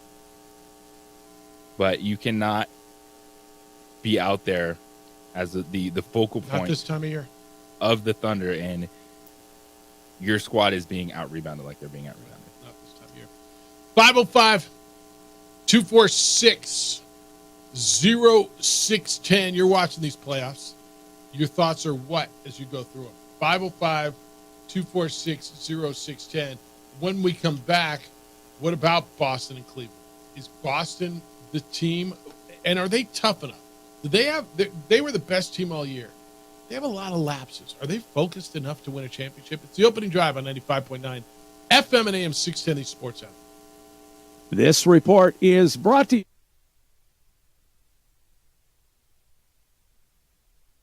We would like to thank the following sponsors for making this broadcast possible. Don't sacrifice quality and flavor when you're in a hurry. Golden Pride offers ribs, fried chicken, red and green chili breakfast burritos, and Frontier sweet rolls. 4 great locations, or visit us online at goldenprideabq.com. Golden Pride Barbecue Chicken and Ribs are proud supporters of ProView Sports. These are more than just the sounds of a safe place to go after school. These are the sounds of interest being ignited and of mentors making an impact. At Boys and Girls Clubs, we don't do just one thing. We do whatever it takes to meet the needs of every kid who comes through those doors. Because whatever it takes is what it takes to build great futures. Great futures start here.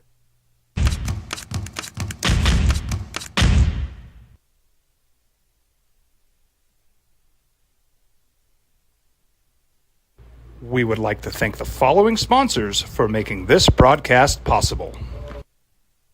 What's going on, Lobo Nation? Ja'Cory Krosky-Miller here. And I'm Devin Dampier. The Lobo football team's going through some changes, but we're here to stay. We'll put in the work on the field and in the weight room, but we'll need your help off the field. 505 Sports Venture is leading the charge in the NIL space. And you can be part of it.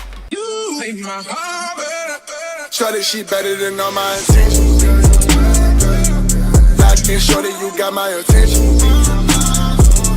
See your baby, I get you the business. Touchdown and pay you a visit. Teenagers love a party, especially during prom and graduation season. Often, alcohol is involved. Some parents think that hosting a party with alcohol in their home will keep the kids safe, but it's wrong and it's illegal. As a parent, to allow your teenagers' underage friends to consume alcohol on your property is a felony. Parents who host lose the most. Don't be a party to teenage drinking. This is a program of the Drug Free Action Alliance. For more information, go to burnco.gov/do-not-host. Hi, my name is Daniel Chavez, and this is my business partner, David Chavez. We are the owners of Indeed Safety. Indeed Safety is a local safety consulting company helping our clients with their safety needs for their projects. One of the things we pride ourselves as a construction safety company is helping our men and women in construction get home safe every day to their families. Indeed Safety is a proud supporter of ProView Network.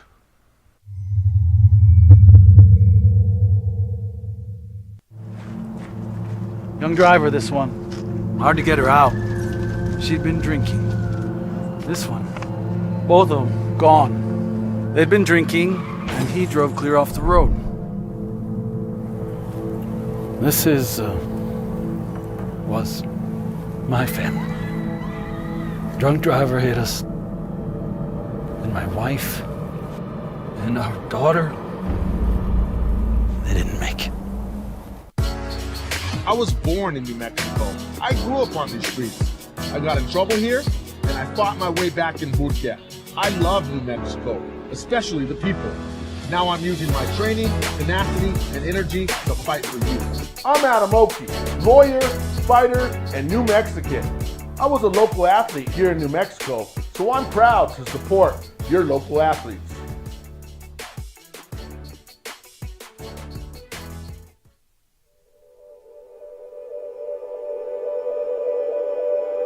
We aren't all born with the same opportunities.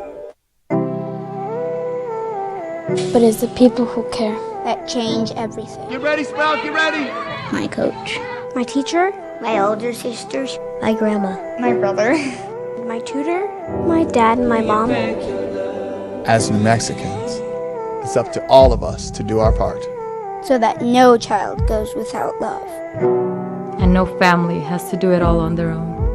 They're all our children. Every single person is called to make a difference in the life of a child. It's up to all of us to do our part. To pull together. Pull together. Pull together. To make New Mexico the best place to be a kid.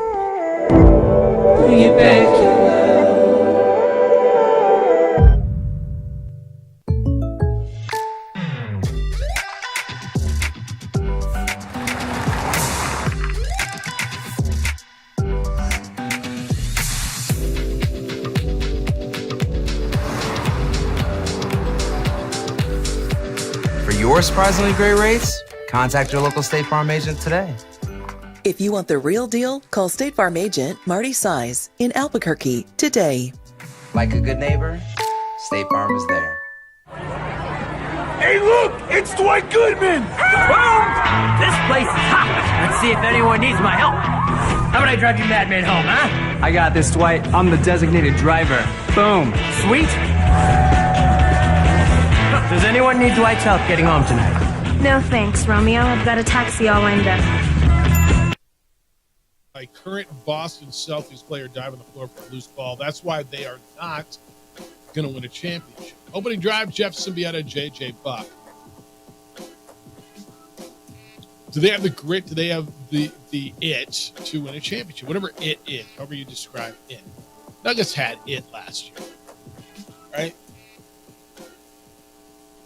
Do teams, and I think they do. I think they are good enough. I think they are deep. This is where it might not be Jason Tatum leading it, but I think Jaylen Brown and Derek White have it. If they get Porzingis back, I think that adds depth. But I think those two guys are grit and are hard, are our East Coast and our Boston Celtic kind of basketball. That, yeah, I think the answer is yes. Why do they keep losing game 2 of a series? Why do they let a team come in and kind of kick their ass in game 2, right? Both the Miami series and in Cleveland. But then the way they respond shows me, yeah, I'm okay with it. They're playing teams that they're better than. They're better than Miami. They're better in Cleveland. This isn't like going through the West. You know, JJ, you pointed out earlier a couple times over the last couple of weeks that their path is a different deal than what Oklahoma City or Minnesota or Denver are dealing with. So, yeah, I think they've got it. I think they've got the grit, the toughness. When they get to whoever comes out of the West, I think that team is going to be as good, if not better than them. But is that team who comes out of the West, I think is going to be way more challenged and beat up and I mean, gone through a hell of a lot harder of a gauntlet than Boston. I think that's a fair critique of the Celtics, but they haven't had to be that team. Like, so they're just going to dive or that's fair. Be out of character to be out of character. Like, they've been just so much better offensively than teams this season. Even in the games they lost, like the Miami game, they lost by 10, but Cleveland blew them out because they're a 3-point shooting team that missed a lot of threes. And they just were like, we're going to just keep shooting instead of trying to do something else in this specific game.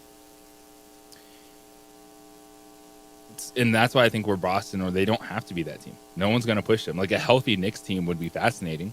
Yep. But you're not going to see a healthy everybody team would be fascinating. No, not the health. The Knicks are the only team that would force them to do that. Cavs aren't going to do that. The Pacers aren't going to be a team that says, oh, you have to be gritty, because the Pacers, all they want to do is score 130 points. Try to outscore you.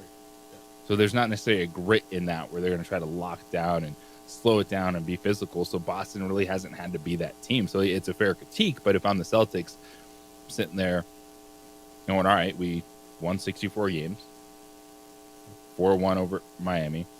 We're in the lead right now over Cleveland. What do we need to change? What do they need to change? I mean, I think they're fine. I think they look around their locker room. Yeah, we're fine. And by the way, they're going to probably win in 5 and get a few days off to rest. Maybe get Porzingis back. Well, the Knicks and Pacers beat the hell out of each other, and the Knicks are already beat to hell. And every time I watch Brunson go down or one of those other guys go down, Josh Hart said after the game, like, he's tired, right? He played 24 minutes. But he'd been playing 46 minutes a game. He finally said, man, I'm tired, play someone else. All right, so you got beat by 32 points, and so you got to sit and watch an ass beat. There was a point in that game yesterday. Mike Breen was on that game, right? That was the A-team on ABC. By the way, do you miss Van Gundy and because I do. Jeff Van Gundy and Mark Jackson, that team. Do you ever find yourself going, wow, they were really good? Nothing against Doris Burke, and I'm not that guy. I think Doris Burke does a really, really nice job. I think she's good. I just thought Van Gundy and Mark Jackson were terrific. That was a solid crew. Yeah. But Mike Breen at one point just goes, there's still 7.5 minutes left to go in this game. We're not even halfway through the fourth. I mean, it was garbage time. So what do you do for dinner? I mean, it was literally, all right, why should I watch this? Let me watch the golf. And I went over and watched Rory. Yeah, it's a 40-point game. Yeah. Good night. I was watching way more Rory and Xander yesterday than I was Knicks and Pacers while I was getting stuff done. By the way, you watched any Rory and Xander yesterday? I don't think there were a lot of people in the second half watching Knicks Pacers. No. Did you catch the Wells Fargo at all? That was stunning. So Rory's won his last 2 outings, and there's a major this week. So he's not winning this weekend. The last 2 times he won 2 in a row, he won going into a major. He won. It was 10 years ago. Now, he won at Quail Hollow, the major where he won yesterday. He's playing really well, dude. Xander eagled number 7. It was basically the 2 of them. Everybody else was 6, 7 strokes back, 4 strokes back, 5 strokes back. And Xander went up by 2 after 7. And then Rory went on a run, and 6 holes later, he was up by 4.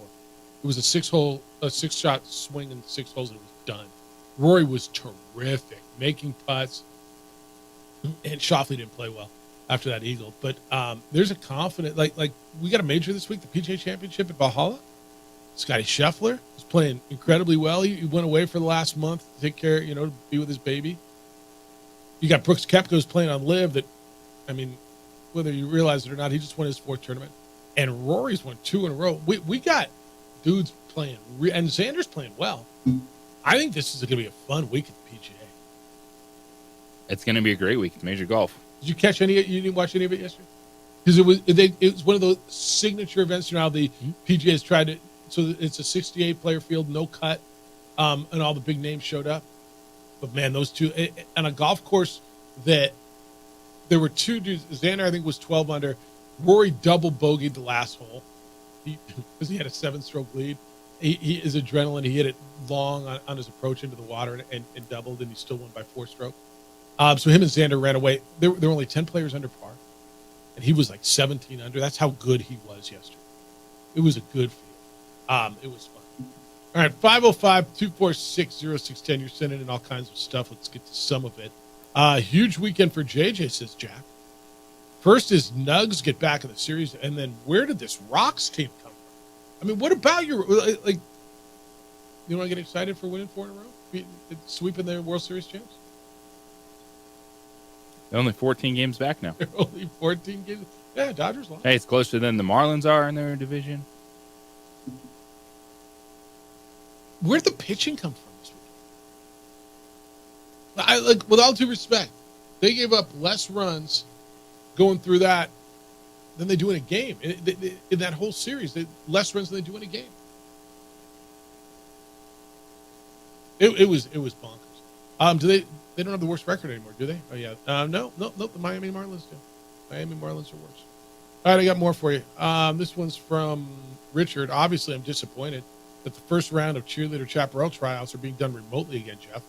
It's hard to get a good feel watching blurry, graining cell phone video. Plus, you really can't develop talent if you don't have it. If there's an area where recruiting just mercenaries makes sense, it's here. I'm not even sure what I think that means. Ken says, crystal ball time, Jeffy. Tiger Woods at Valhalla, what will we see? 1, JJ, does he miss the cut? Playing to the weekend, competitive first page of the leaderboard, or they have to send the van to get him because he's broken on backstretch.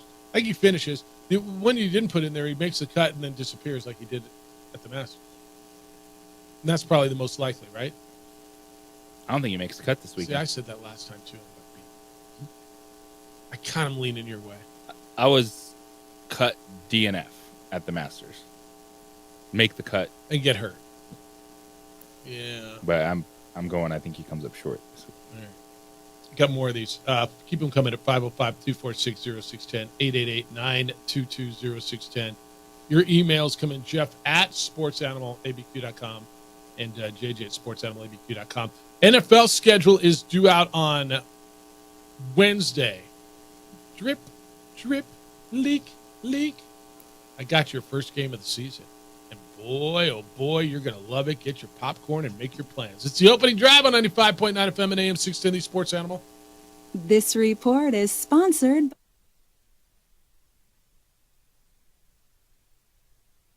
We would like to thank the following sponsors for making this broadcast possible. Hi, I'm Steve Stucker here for Dr. Robert Melendez and the Juliet Eye Institute. You may remember me like this, but no more. The glasses are gone. I tossed them months ago because of a brand new procedure from Dr. Melendez known as RLE, Refractive Lens Exchange. The latest technology, the best eyesight I've ever had in my life, and you can check it out by clicking on the link in the description right here.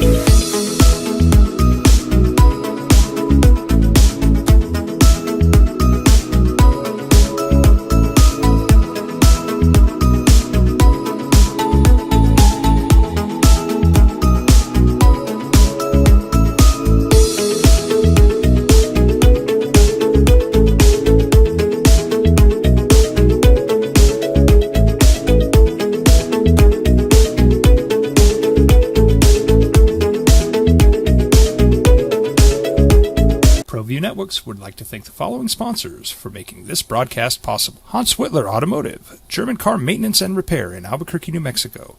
Call 505-294-7684 or visit hanswhitlerauto.com.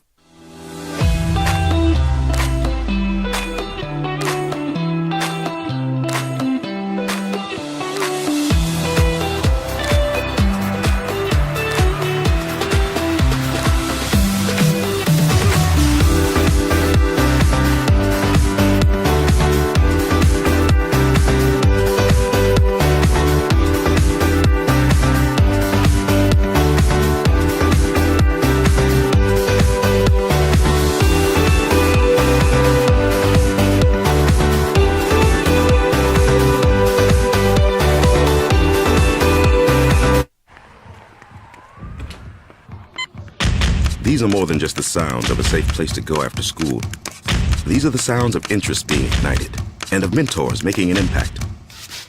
At Boys and Girls Clubs, we don't do just one thing. We do whatever it takes to meet the needs of every kid who comes through those doors. Because whatever it takes is what it takes to build great futures. Great futures start here. We would like to thank the following sponsors for making this broadcast possible. Evergard Roofing and Solar. For nearly 20 years, Evergard Roofing and Solar has been working with New Mexicans to enhance their homes and businesses. For all your roofing and solar needs in New Mexico, call 505-821-9543.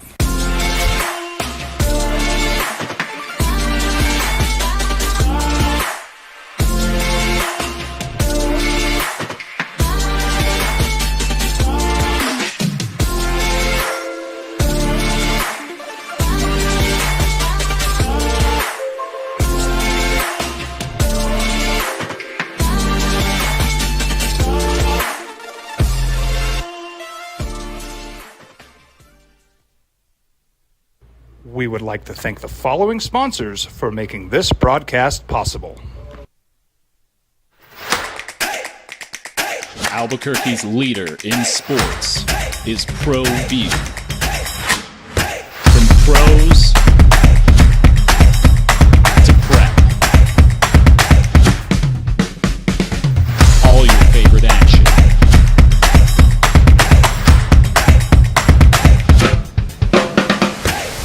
All your favorite talk shows.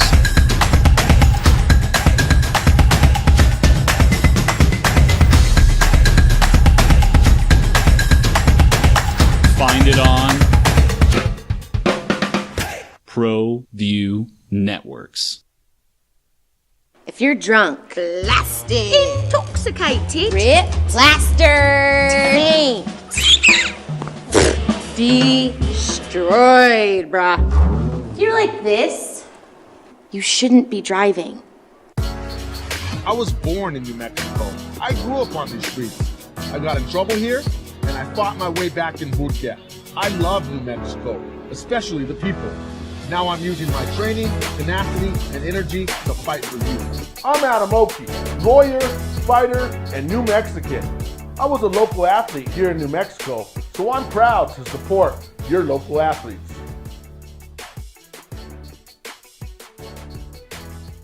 What's going on, Lobo Nation? Ja'Cory Krosky-Miller here. And I'm Devin Dampier. The Lobo football team is going through some changes, but we're here to stay. We'll put in the work on the field and in the weight room, but we'll need your help off the field. 505 Sports Venture is leading the charge in the NIL space. And you can be part of it. You make my heart better. Shorty, she better than all my intentions. Locked in, shorty, you got my attention. See your baby, I get you the business. Touchdown and pay you a visit.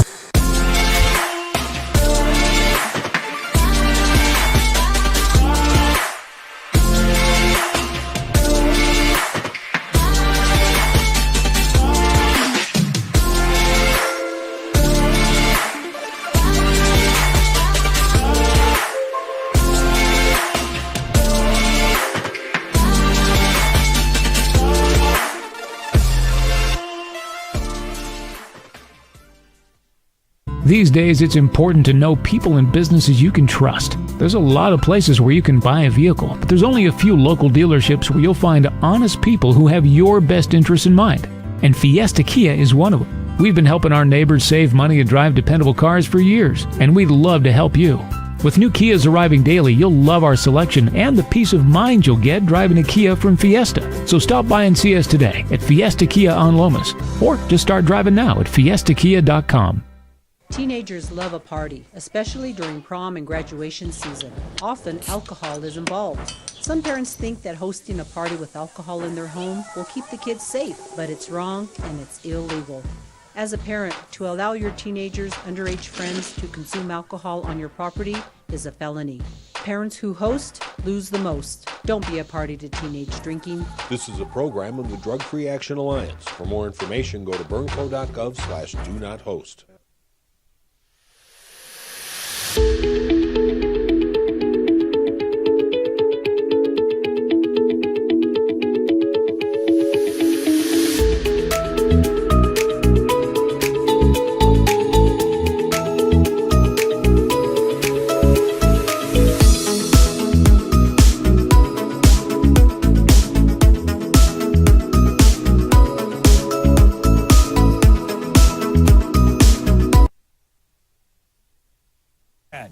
The Sports Animal. All right, Big Day on Wednesday.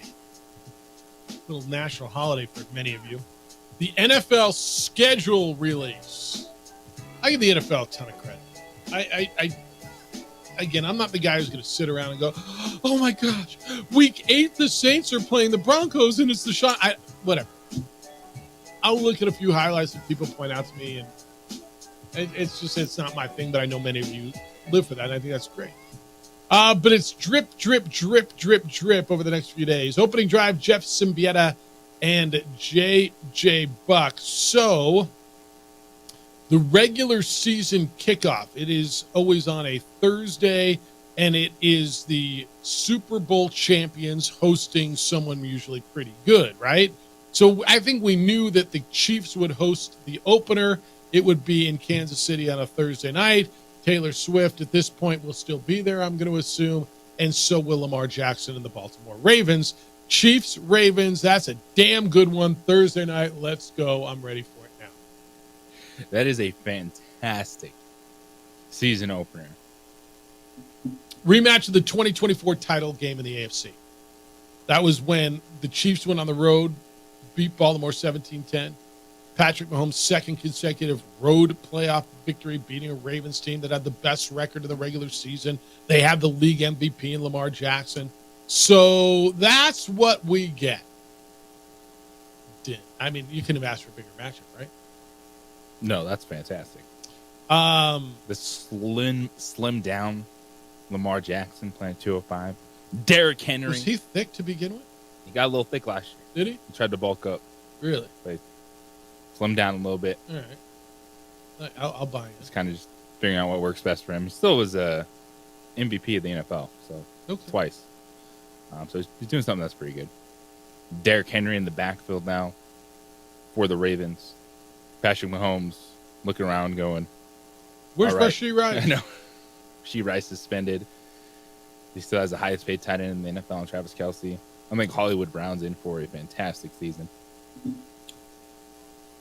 I want to see how they use the rookie out of Texas. To me, and I think I know, and while it's not right to say he'll be the Tyreek Hill role, I think he will be. And I think they're going to find a fun way to use Xavier Worthy in a role where they get him the ball in space. And they have no better innovator, no better genius anywhere than Andy Reid, who knows how to. I mean, the fact that number 87 is open all the time. All the time. Travis Kelce, where's the ball going when it's a key moment for the Kansas City Chiefs? They need a 3rd down and 4. They need to score a touchdown. 87 is always open, and everybody in the world knows he's going to 87. But because he runs designs and plays and motions to get him open, they're going to find a way to get Xavier Worthy open in space. And then every once in a while, get him over the top. I'm fascinated. Who's their running backs? Isaac Pacheco still. Do you know who their backup quarterback is, by the way? It's Carson Wentz. Is he going to find his way into another ring? He could, right? Possible. How many teams? Was he with somebody else before the Rams? Washington, because it went. Yeah, but was there a stop between Washington, Philadelphia? Washington, Indianapolis. I guess I don't remember that. I mean, look, when you're the number one overall, you're going to find that people are just going to keep bringing you. They're just going to keep bringing you, and God bless them. That can stop. So it was the Rams. Yeah, Philadelphia. He played 17 games. I totally forgot that, but now I remember. So all those are Philly, Indianapolis, 8 games with Washington, 2 with the Rams. 2 touchdowns and interceptions with the Rams. I mean, okay. He'll keep finding jobs. So that's your first game of the year. You get, it can't get any better. I mean, that's really good. The date is September 5. So a little under 4 months away. All right, I got emails. Gus says, biggest split in school history, Jeff? At least it feels like Albuquerque's baseball team stopped the bleeding at the Chihuahuas. Now maybe they can build on that this week in the friendly complex. Chris Bryant's coming to town. You gonna go out and watch him, or is that a Chris draw? Bryant, is that a draw? Nolan Jones, both rehabbing this week. Yep. Space Cowboys will be in town. Honorary isotope Chris Bryant. He has his own locker, right? You should. I mean, just always there. All right, keep them coming. 505-246-0610. Wait till you hear the NIL deal that was he the Conference Player of the Year? Mountain West Conference Player of the Year got? He transferred to former Pac-12 school. I mean, really? Yeah, this one will have you going, wow. And does it reset the market? I don't. Maybe. It's the opening drive on 95.9 FM at AM 610 Sports Hour.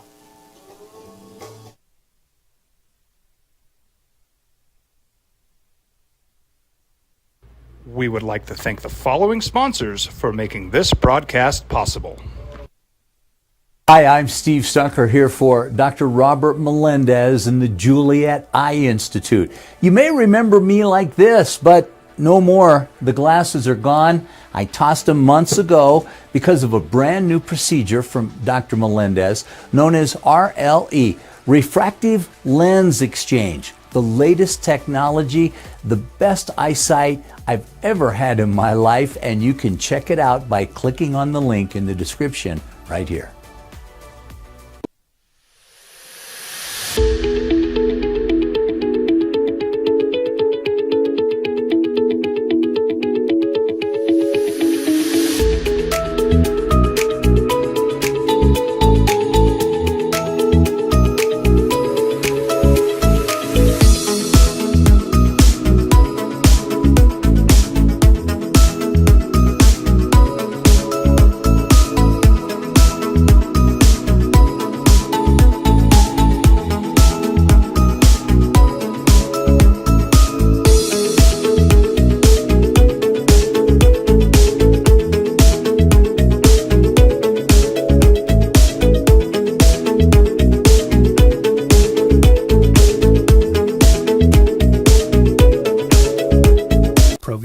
Would like to thank the following sponsors for making this broadcast possible. Hans Whitler Automotive, German car maintenance and repair in Albuquerque, New Mexico.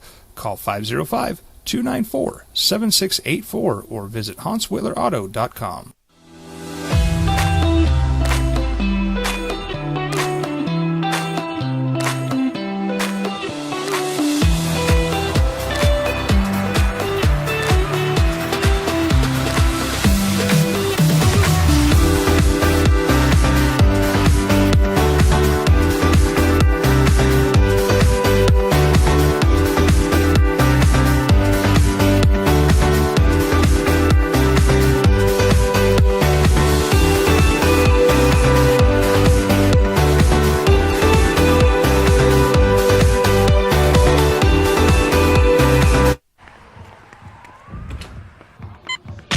These are more than just the sounds of a safe place to go after school.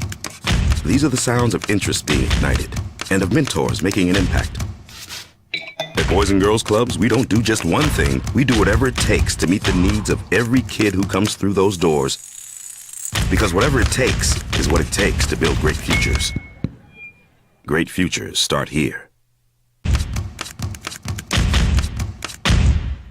We would like to thank the following sponsors for making this broadcast possible. Everguard Roofing and Solar. For nearly 20 years, Everguard Roofing and Solar has been working with New Mexicans to enhance their homes and businesses. For all your roofing and solar needs in New Mexico, call 505-821-9543.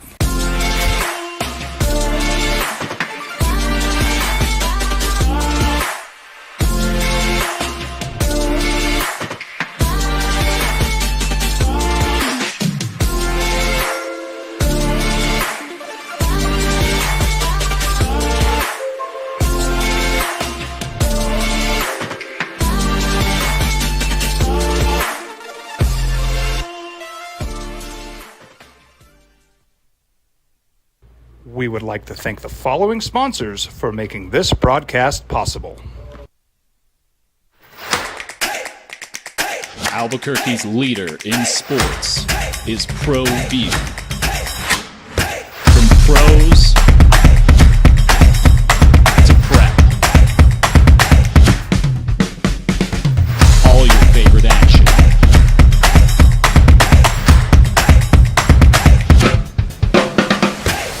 All your favorite talk shows.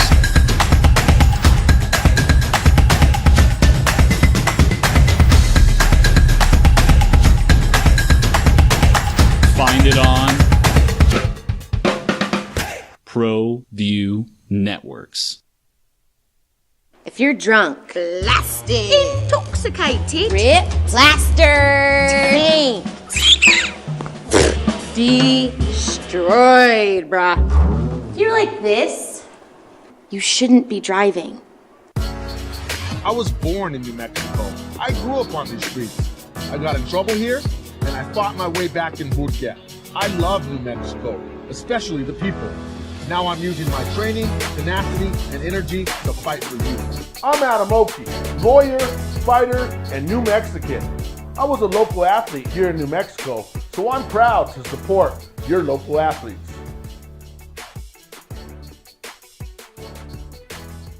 What's going on, Lobo Nation? Ja'Cory Krosky-Miller here. And I'm Devin Dampier. The Lobo football team is going through some changes, but we're here to stay. We'll put in the work on the field and in the weight room, but we'll need your help off the field. 505 Sports Venture is leading the charge in the NIL space. And you can be part of it.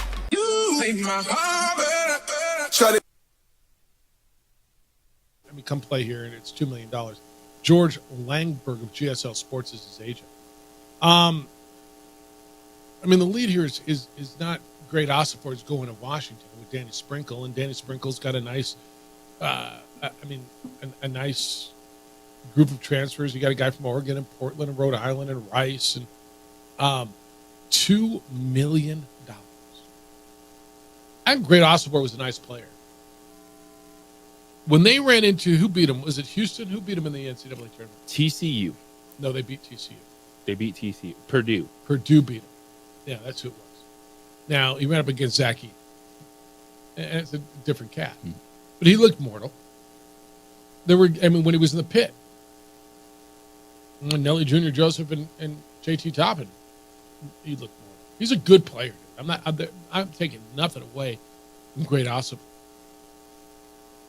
Where's the sky? Things don't go down. So the next guy's going to want more. The next guy's going to want more. Where's the sky on college basketball, NIL? You can want as much. Like, you can ask for it, but there has to be someone willing to give it. And if you lose out on a player because you can't meet his needs, there's not a lot of collectives that can do that. Are going to be doing that. Well, and this is a one-year guy, so it's not that they're doing it for a guy who's a sophomore.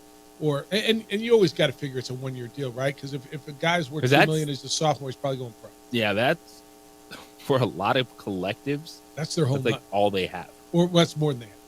It's more than many collectives. I mean, that's just, if you wanted a better illustration of the haves and the have-nots and where it's gone, there you go. And Washington's not getting a full share of Big 12 football money, right? So this has got to be private. And again, I know that money's not supposed to go into the collectives anyway. So this is coming in from the collective. It's going raising. to be sooner rather than later. But it isn't. So but right theoretically, now it's supposedly not, right? Currently. So theoretically, their collective is raising money, just like 505 is, and everybody. A lot of coffee sales. A lot of coffee. A lot of coffee sales. Well, they sell a lot of coffee. Yeah. It's. They thought about any bake sales. Probably something to go. You know, around a scone. Here. A People scone, like to talk about that. A scone with your coffee. How about a green chili scone? Go with your premium coffee. That's fair. When you told me this, I was like, holy smokes. And then I read the whole thing. It's relatively bonkers. We've gotten 3 years from you can't pay a player to guys making $2 million. So you don't have enough money to pay a player. Seriously. I told you when I was in Scottsdale a couple of weeks ago, there was a Big 12 school that was afraid that they were not going to be able to make their final NIL payments. And I'm like, well, what is the school worried about? It's supposed to be the collectives issue, right? But this one, it's different. The number doesn't go down. Chad, good morning. You're on the Sports Animal. Hi, Chad. Do that again. Hello, Chad.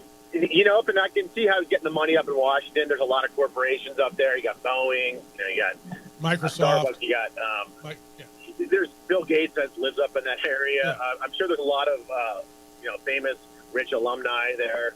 The big university.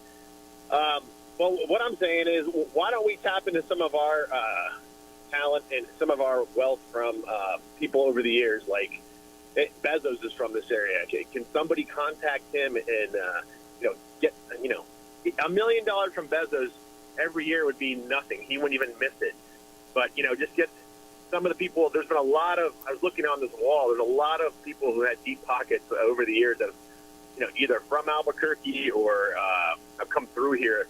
And I think we just need to tap into some of that to continue to compete and maintain this this good level that we're at. Yeah, and I wonder, is there any interest in Jeff Bezos to do that? He's got a big, gigantic Amazon place out on the horizon that's doing a lot of business. Does he have any connection to UNM? Does he feel a connection? I'm telling you, the New Mexico Lobos brought to you by Amazon doesn't sound too bad. No, it's great. Why can't they put a patch on their jerseys like the NBA does? Can they do that? Yeah. Hey, in this day and age, you got to. That's where it is. So no, you're not wrong. All right, Chad. Appreciate you. Thanks. Hey, I do know we don't want to talk about Boeing right now, though. Can they? You might not come to work tomorrow. The NCAA, I got to believe they cannot do that, right? That's because somebody would be doing. Who cares? At this point in time, say, what are you going to do, NCAA? Come after us. Yeah. Amazon just bought us, and what? We are for profit. Grand Canyon, enjoy this one. I mean, what's the number? Look, every game's on TV. And they have promos of Lobos delivering packages. Here you go. Shouldn't give away all my secrets, actually. I mean, if Bronny James comes back, doesn't go to the NBA, what's his NIL worth? Speaking of Bronny James, draft combine starts tomorrow. Yep. He was medically cleared. Yep. Which, first off, that's the biggest thing. The dude, collapsed before the season started. Team St. Andrews at the draft combine will feature JT Toppin and Bronny James. Is that right? Among others. They already broke into the team. Where's Jalen House? Did he make the draft combine? He didn't get in? As of now, he just participated in the G League combine this past weekend. Okay. Got some nice pub. 12 points, 6 of 8 shooting, 4 assists, 3 rebounds. Got a steal, 14 minutes off the bench. Good second half. He won the online fan vote for who the broadcast should feature the postgame interview. That's kind of cool. This feels amazing, he said. It's what I'm here to do, perform and put on a show for everyone that's watching. So I feel good about it. But he didn't get invited, huh? That's too bad.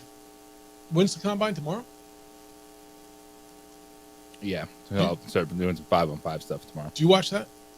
I'll tune in on NBA TV for sure. Because I want to take a look at JT Toppin in this process. Yeah. Bronny James is fascinating because of who his dad is. And that's a conversation that he can't hide from. And as much as LeBron has tried to back off it and say, hey, it's up to him, it's his path. When he put it out there saying he wants to play with his son, that's on everyone's minds. And then so it feels like that's why he would get drafted, just to have a chance at a year of LeBron James, even at the end of his career. Then you also see Nick Clifford, Colorado State, is at the high draft school combine. teammate of Javante Johnson. The G League camp had a lot of Mountain West guys. Ledee from San Diego State was there. Isaiah Stevens was also participating with Jaden Ledee's body, is he an NBA guy? I mean, he's a guy who can go rebound, right? If he can show, he can shoot some threes, Mid-range but the problem is just he's an undersized 4. Yeah. And if you look at the athleticism, It's not a 3. it's not a 3. Yeah. He'll be playing, making a check, playing somewhere. No, I have no doubt. New Mexico State added a score. They signed a Division II All-America point guard, Zwady Jackson, 6 foot, Division II All-America. He was at West Georgia, went for 22 points a game, 5 assists, 35 minutes a game for West Georgia. They were 27-6 overall, 19-5 in the Gulf South Conference. I haven't heard much about what's going on down there, but they need a score, and as he continues to build that thing, they were able to go out and get one. All right, 505-246-0610. You're ringing the phones. 888-922-0610. Emails this morning, Jeff at sportsanimалabq.com, JJ at sportsanimалabq.com. What's your reaction? $2 million a year for a college basketball player for that 1 year to get up there. How do you compete with that?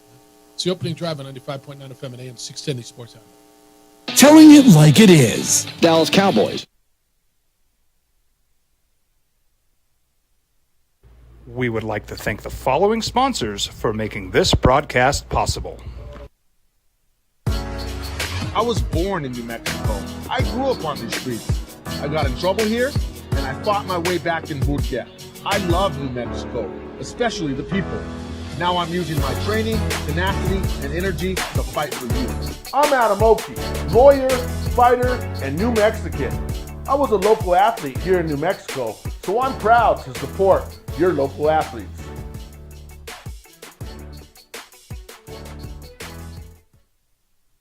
We would like to thank the following sponsors for making this broadcast possible.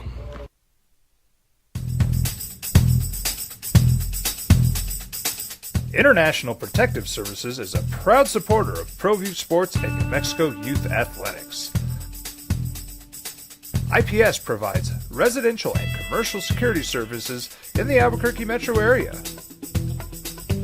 For more info, please call 505-897-2420 or visit internationalprotectiveservice.com.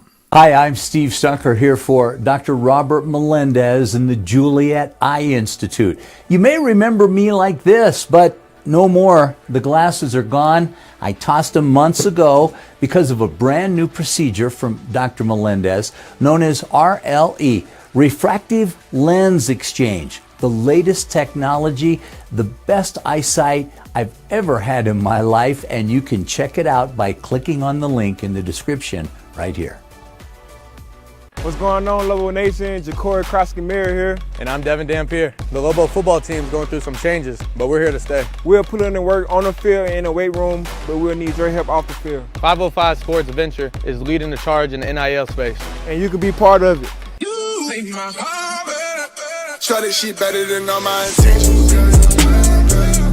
Locked in, shorty, you got my attention. CEO, baby, I get you the business. Touchdown and pay you a visit.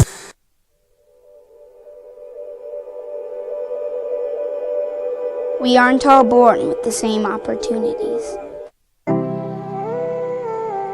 But it's the people who care that change everything. Get ready, Spout, get ready! My coach. My teacher. My older sisters. My grandma. My brother. My tutor. My dad and my mom. As New Mexicans, it's up to all of us to do our part. So that no child goes without love. And no family has to do it all on their own. They're all our children.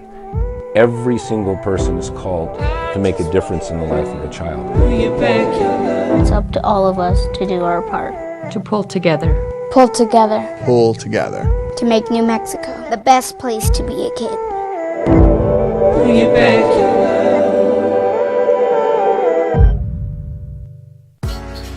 I was born in New Mexico. I grew up on these streets. I got in trouble here, and I fought my way back in boot camp. I love New Mexico, especially the people. Now I'm using my training, tenacity, and energy to fight for you. I'm Adam Oki, lawyer, fighter, and New Mexican. I was a local athlete here in New Mexico, so I'm proud to support your local athletes.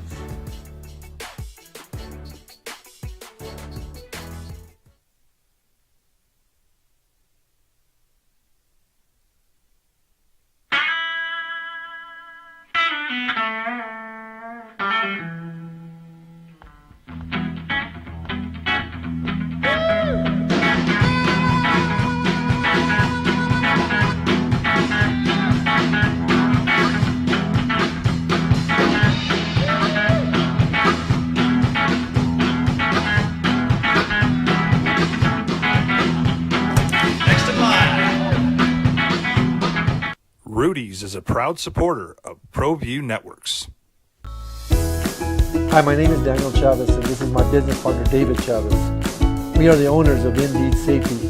Indeed Safety is a local safety consulting company helping our clients with their safety needs for their projects.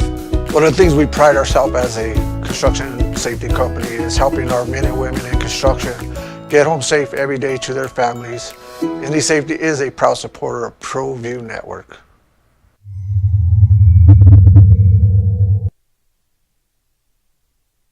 Let's just say you're sitting, Lakers are at 17. I mean, Lakers need help, right? They're probably going to lose D'Angelo Russell. They need a point guard. Do you like Jared McCain at Duke? Or do you like, right? Or do you take Bronny? Or do you wait till the second round and hope he's there? Or if you're Cleveland at number 20, you take Bronny thinking you're going to get LeBron back for 2 years. Is it worth it to you? Where do you go? I'm Phoenix. I don't want it. I can't afford it. But I'm the Knicks. I got 24 and 25. Let's say I take a shooting guard at 24. I got back-to-back picks. I'm the New York Knicks. Do I use one of those on Bronny James thinking I'm going to get LeBron for 2 years? I might think about it. If I'm the Knicks with 2 picks back-to-back. It's fascinating at the back end of the first round if you believe that there is that strong of a connection to where LeBron would opt out and then be willing to sign whatever deal needed to just be on a roster with Bronny. But if you're the Knicks, if you're the Cavs, you're believing that that is a piece that's taking you to an NBA Finals appearance. Don't you? So, and you say, hey, Bronny, late first round picks gives us LeBron a chance at a deep playoff run. You get past the second round of the Eastern Conference Finals. Like, that's a legitimate conversation that these teams are having. It's maybe not on the top of their list, but because it has to be on the list. You're drafting LeBron James in your mind, right? Now you got to pay him, but if that's in fact the case, you're drafting LeBron James. Fred. 505-246-0610. Meanwhile, who's going to be the Lakers coach? Lakers evidently are intrigued about J.J. Redick, but they're going to have a wide-ranging search. That's the reports. They like J.J. Redick, who's never coached. He's an ESPN analyst. He played. He's one of the names that the Lakers have evidently been drilling down on, and he's good friends with LeBron James. Well, I mean, that's all you need, right? You hire J.J. Redick, and then LeBron says, yeah, peace out. I'm going to Cleveland because my kid got drafted. I'm going to the Knicks. My kid got drafted. Yeah, this is the challenge. Because, coaches around LeBron, they don't last long. But this is also a hire that it's more about Anthony Davis than it is LeBron James. Fair. Because he's expected to be in L.A. longer than LeBron is. Fred, good morning. You're on the Sports Animal. Hello, Fred. Hey, guys. Hey, I wanted to talk about the Lobo baseball. I didn't get a call in early. I know Rudy called in about it, but I wanted to just talk a little bit about for this weekend especially. We scored 27 runs, and we gave up 7 runs. Now, when have you ever heard of the Lobo pitchers giving up 7 runs in 3 games? But Pengelly, the kid from Cleveland, and Lopez and Russo, they pitched against UNLV and won 2 out of 3. Now we pitched against Nevada 2 out of 3. I don't think people realize how good a hitting team we have. You look at every guy in the starting lineup for this weekend was batting over 300, every single guy. And what's really crazy is the number 2, 3, and 4 hitters. Ashby has 10 homers and 52 RBIs. Holland comes up to bat next, and he's got 15 homers and 57 RBIs. And Spinrath he's the one who hit the 3 homers in that game. He's got 14 and 49 RBIs. So, I mean, this is a heck of a hitting team, and if the 3 pitchers, Pengelly and Lopez and Russell, could do what they've done the last couple of weekends, God, I think that we have a good chance to win the conference and maybe go far, maybe. It just depends. It's all on pitching, and even our relievers, Steinkamp and Jackson, the kids from Cleveland, and Steinkamp's in Los Alamos, they've been solid as relief pitchers. So I just want to let everybody know, Coach Brown, this is third year, and he's going to win close to 30 games. And so congratulations to the Lobos, what they did this weekend, and hopefully we can beat San Jose at least 2 out of 3, or maybe win all 3 and win the conference. That'd be kind of neat. Right on. No, and they're playing well, and they're playing well at the right time. Appreciate you, Fred. Thank you. Okay, see ya. Yeah, they're for those of you who weren't with us earlier, they're tied for first place with Fresno State going to the last weekend of the season. Top 4 teams make the conference tournament. They are a couple games clear of San Jose State, who's in 5th, and they finish up at San Jose. They get 3 up there. I got a text, and there was a documentary on ABC over the weekend. Amongst athletes featured was Camila Cardozo, and it was reported she was not able to cash in on NIL because she's a foreign player. Isn't Great Osobor a foreign player? Yes, he is. He is from England. And JJ, there's loopholes now because this has been NIL and foreign players has been a confusion, and the market's exploded over the years. International student athletes can be included. Evidently, the latest I see on this, and if someone knows more, because I've been looking to figure out how this is, there's loopholes. Like you can accept NIL money if the work that led to the money was done elsewhere. Not elsewhere. What does that mean? I worked at a car dealership for a day and you gave me $2 million. I don't understand, but there are loopholes. There was a story last month that came out on Zach Edey missing out on profits because of the law, that he was frustrated that he couldn't. He says, I feel like I'm missing out on a lot of money. He is Canadian. He's at Purdue on a student visa, so legally not allowed to make money through NIL deals. There are loopholes. So Edey can do like when he was at Purdue, he could have done an NIL deal when he's home in Canada, or when he and Purdue travel internationally. He can make money off of jersey sales. We call that passive income. But he can't film a commercial in West Lafayette. So I don't know how they're getting around. It's a really fair question. But obviously there's a way to do it, man. The Lobos have, 5 foreign players on the roster now? Yeah, and that has not been a talking point for men's basketball. And I'm going to promise you, although I don't know the facts, so I guess I should more assume than promise.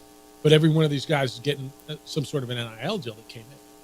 So there are loopholes, and obviously once somebody finds a way to get around it, then everybody else is going to parrot that and find a way to do it. But yeah, to the texter, I believe you are right. There is an issue, and I know ABC did something over the weekend about foreign-born players and NIL money, and it's a law. But obviously, there's got to be a way to get around this. Adolph, good morning. You're on the Sports Animal. How you living, Adolph? I'm pretty good. As I was detailing the car, I was just thinking about the conversation regarding Bronny James, and in y'all's opinion, is he in his own right an NBA caliber player at this time? I don't think so at all. No. Yeah. Go ahead. Yeah, I mean, I was thinking, I just said, well, there's an old saying that, mama may have and papa may have, but God bless the child that's got his own. Mm-hmm. And so I was thinking that, I looked at his numbers at USC, and I believe he shot maybe 36%, thereabouts, from a field goal range, and then maybe 25 or 26% from three-point range. So I question whether or not he has the skills to basically make it on his own in the NBA. So I'd like to hear y'all's opinion on it. Yeah, I'm out. No, I appreciate you. And JJ, there's a common sentiment that he would benefit greatly from another year, and he's in the transfer portal, and there's a lot of talk that he would end up at Duquesne. Where No, he's staying in the draft. He is staying. So there's no way he's going back. That's where like everyone is saying that, you know, Bronny's made up his mind and he's going to stay in the draft. And so this is a challenge. If you can't look at box scores. But look at him. Look at with the player. Bronny. Look at the player. Yeah, because dude almost died on the basketball court. Had to come back. He played off the bench for USC last year. So you're looking at 6'4", 210. Can he be a combo guard with some point abilities in the NBA?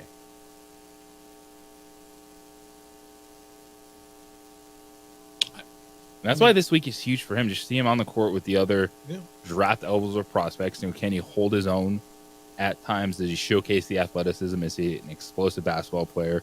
What does his three-point shot look like? And then I guess at some point NBA execs have to decide, do I care? Because if his daddy's coming with him, then I'm drafting his daddy. Right? And do I care? And if I'm Cleveland, if I'm New York, if I'm the Lakers, do I, I'm going to eat that draft pick, but I'm going to get LeBron James. And I'm going to pay for LeBron James. That's such a hard thing because it just feels like such a disservice to the kid. We're going to eat that draft pick. Well, but if he's not ready. Now, but not a lot of these dudes are ready. Like, all right, fair enough. No, that wasn't the right. You're right. That was the wrong terminology. If he's not an NBA player, and I don't know that he is or he's not. What I've seen, the little bit that I've seen of him, I'm not convinced. Are you? Like right now, I don't think he's a top 60 player. But this is what, if you took away his name, is he in the same spot? He's not. And he has to understand that. His name's Buddy Buck. Yeah. So the challenge is to try to fairly evaluate him, which is going to be really difficult, is what potential do you see? Because that's a lot of these draft picks. A lot of these guys have had spurts. 1 year in college, they haven't dominated, but you're looking at this ceiling. When you're drafting dudes that are 19 or 20 years old, not many of them are ready. So that's the challenge. All right, can you project them to be at some point in time? Yeah. Let me clarify this law on this foreign players.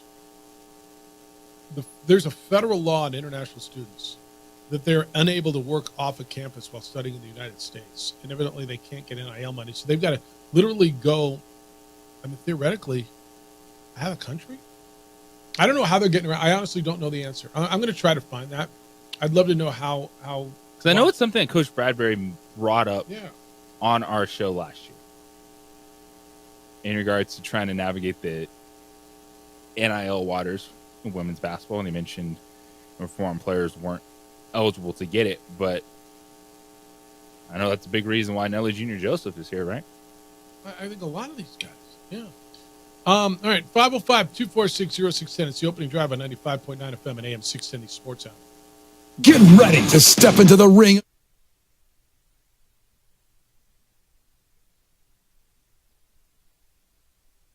We would like to thank the following sponsors for making this broadcast possible.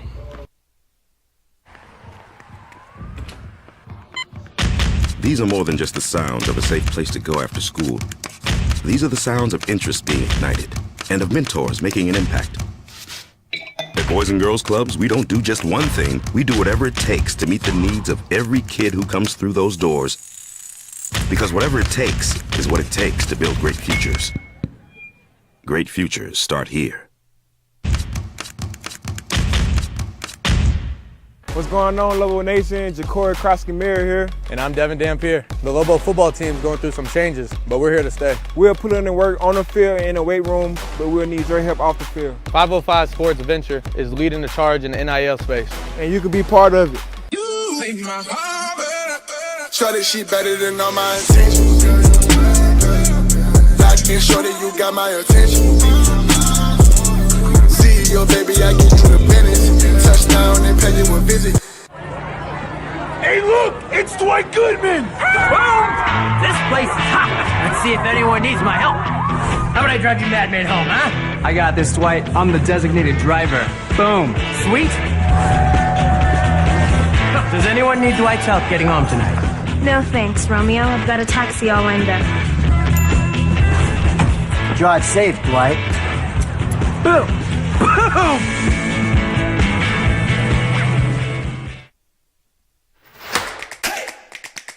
Albuquerque's leader in sports is ProView. From pros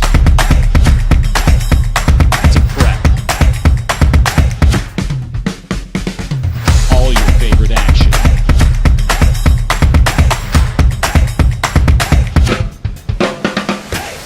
All your favorite talk shows.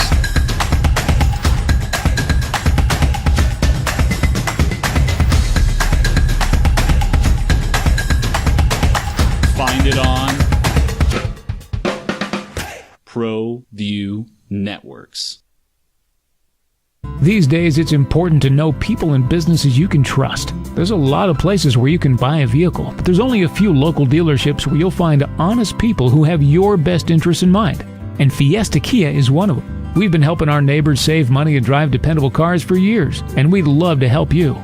With new Kias arriving daily, you'll love our selection and the peace of mind you'll get driving a Kia from Fiesta. So stop by and see us today at Fiesta Kia on Lomas, or just start driving now at fiestakia.com. What's going on, Lobo Nation? Ja'Cory Krosky-Miller here. And I'm Devin Dampier. The Lobo football team's going through some changes, but we're here to stay. We'll put in the work on the field and in the weight room, but we'll need your help off the field. 505 Sports Venture is leading the charge in the NIL space. And you can be part of it. Shorty, she better than all my intentions. Locked in, shorty, you got my attention. CEO, baby, I get you the business. Touchdown and pay you a visit.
Has the OD gotten to that point with breaking in new producers? JJ just going to have to do it from now on? I will say everyone deserves an opportunity, Mhm. whether they're looking to take a next step or not.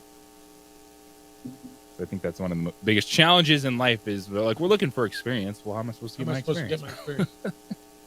I told you, I got very fortunate when we started a bowl game 18 years ago. I just happened to be, obviously in the starting up process, but you learn the difference between can you do it and have you done it? Can you do this? Yeah. Have you done it before? No. But if you say you can do it, you better be able to do it. I think there's a big difference. But yeah, how are you supposed to get experience? Chris Bryant's coming to town. What do you got? 2 guys rehabbing this week, right? For the Ice Soaps? Chris Bryant, Nolan Jones. Says Rod says Chris Bryant's coming to town. Jefferson. It seems like he's played more games here in the 505 than Denver the past few years. Might be true, huh? No, it's not true. It's not, but Chris Bryant will be down. They got a bunch of rehabs. Jefferson, according to Rod, it's another one. Girls going to college, Jefferson. It's my life right now. One thing I learned from working at a dorm for 4 years is they all pull up to campus as bratty little freshmen with a couple of suitcases.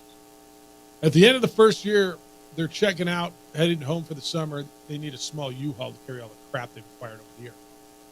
I'll keep that in mind. Got to have a bigger vehicle going up there than coming back, or coming back than going up. Okay. Lobo Hobo has a life hack for you, JJ. I think you figured this out too. It says, Jeff, celebrate Mother's Day either the week before or this week because starting last Friday, everywhere is slammed for those 3 days. Yeah, but then you're going to run into graduation stuff, Lobo Hobo. Then you're going to run into, all of that chaos. But okay. Born wants to vent, JJ. We're here for him to vent. How do I pull weeds for a half hour, then get inside, look out the window, and there's a huge weed right in the middle of the yard I missed? Kind of seems to happen all that. What, you look around all the time? They're called weeds. Dude, weeds suck. I mean. You have to do it multiple times. Yeah. Doesn't matter. You put down the stuff, you're like, they're not coming back. They're coming back. Then they're right back. Yeah, weeds suck. Born since Seattle OD this morning, Jeff, they're asking, what are we doing? We have a big budget deficit, a massive homeless problem, yet we're spending $2 million on a mercenary. You think that's what they're saying? Do you really think that's how I think that's the people that don't know sports say stuff like that. I'm thinking that they're investing $2 million That's actually really in athletes as opposed to cleaning up the streets, which every city in the United States needs to do that. So if Lobo basketball somehow found a way to pay Great Ossport $2 million, I know the traffic people wouldn't understand it. I promise you that. But you think there'd be a big outcry of people around town going, why aren't we spending that money on the homeless? Or yes, just because you don't understand how it works. You think someone's getting paid, they're getting paid by that university. How about the fact that you're like, if numbers ever came out, yeah, like I do think that right now people don't actually know what's going on a lot, because there's no doubt that this city people would react if they were like, wait, the starting center of Lobo basketball is getting paid? A college kid. Your starting forward is making more than your athletic director. I'm not hating. I'm just giving you facts. I'm just telling you how fast college athletics is spun on its head. Now it's a 1 year thing. He's only making it for 1 year. That's crazy. Bruce's reply to Fred: the problem on Lobo baseball is their RPI is still around 200. This might be the weakest the Mountain West has ever been, top to bottom. Bruce, I'm going to take your word for it. I honestly have not followed college baseball nearly enough to tell you if I think this league is good. Have you? Well, we're not talking about an at-large bid. No. We're talking about playing to get to the Mountain West tournament, trying to win the tournament, and then going from there. Well, to his point, the two teams tied for first are both 16 and 11. Overall, Fresno State's 29 and 22, and the Lobos are 27 and 22. Those are the two teams tied for first. After that, he might not be wrong. Air Force is third place, overall 23 and 26. Nevada is fourth place, 22 and 25. San Jose State, the team Lobos will play this weekend, while they're 14 and 13 in the league, they're 20 and 30 overall, 10 games under 500.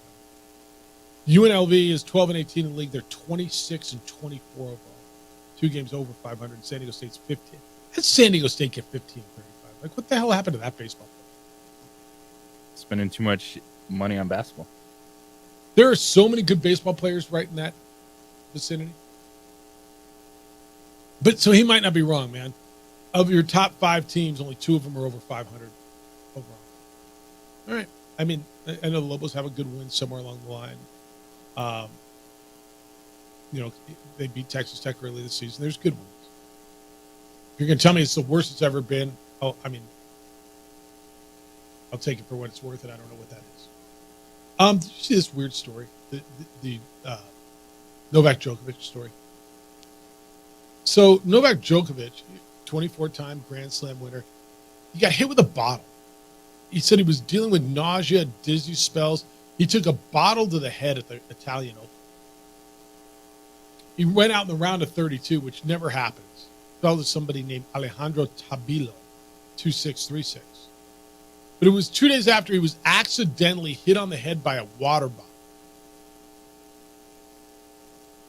It's okay. So he won on Friday, and he was signing autographs with someone in the stands, dropped a metal bottle on him. He fell to the ground. He grabbed his head. He was there for what they're saying is a significant amount of time, and then was accompanied to the locker room. And I guess if you have a big-ass water bottle and it's full, right, it can be pretty heavy. I imagine, and depending from how high in the stands that thing fell, that could probably, that would not feel good. I can imagine you're concussed.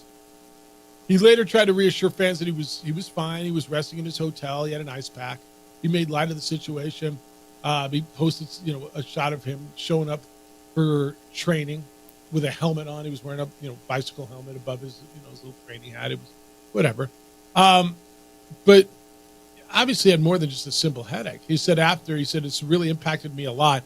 After I got the medical care, been through half an hour of nausea, dizziness, and blood.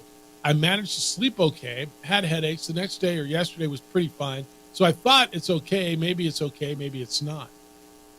French Open, by the way, starts here in a few weeks. It's the first of the Grand Slam events. Rafael Nadal also went out early this one, too. Oh, that, dude. You're standing, because it seems to not, when I first heard water bottle, I was thinking of plastic water bottle. Right? Because I don't think they let, around here, you can't walk in with a metal water. Can you? To a stadium? Not in an event.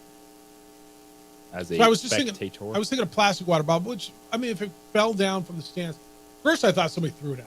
Then I read something. But when I read that it was even if it's a small 16-ouncer, if it's this thing is full. Like that thing right there that you're holding. And he dropped it from 6 feet. That's gonna that weighs about a pound, right? Yeah. Yeah. These things fill up. Damn it. Grenades over here. Banging the gavel. Those things fill up. That's just a bizarre story. All right, when we come back, still have time for your phone calls. Still have time for this. Like what Mike says, if Global Basketball pays someone $2 million, Right. That's next. And get everything you need to know as you go through your Monday on the opening drive on 95.9 FM and AM 610 Sports Hour. This former science.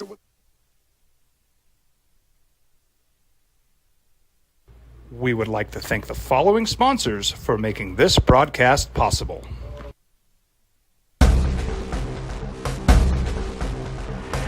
A burglary takes place in the United States approximately every 15 seconds. International Protective Service is your answer for commercial and residential security in all of Albuquerque. IPS will work with your monitoring company for fast, reliable response times. You can rest easy knowing you, your family, or your company is watched over by International Protective Service. Call International Protective Service today.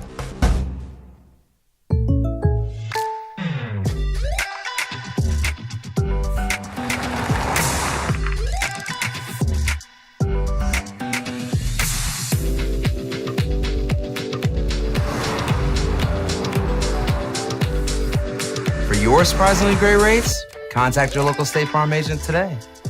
If you want the real deal, call State Farm agent Marty Size in Albuquerque today. Like a good neighbor, State Farm is there. Don't sacrifice quality and flavor when you're in a hurry. Golden Pride offers ribs, fried chicken, red and green chili breakfast burritos, and frontier sweet rolls. 4 great locations, or visit us online at goldenprideabq.com. Golden Pride Barbecue Chicken and Ribs are proud supporters of ProView Sports.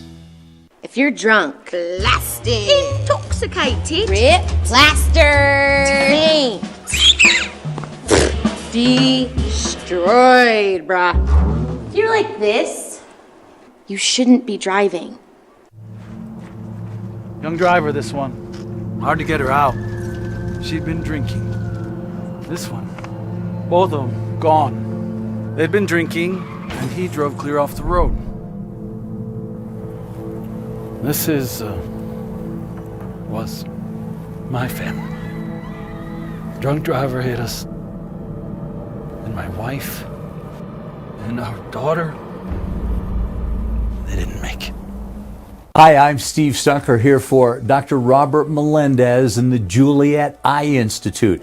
You may remember me like this, but no more. The glasses are gone. I tossed them months ago because of a brand new procedure from Dr. Melendez known as RLE, Refractive Lens Exchange. The latest technology, the best eyesight I've ever had in my life, and you can check it out by clicking on the link in the description right here. Hi, my name is Daniel Chavez, and this is my business partner, David Chavez. We are the owners of Indeed Safety. Indeed Safety is a local safety consulting company helping our clients with their safety needs for their projects.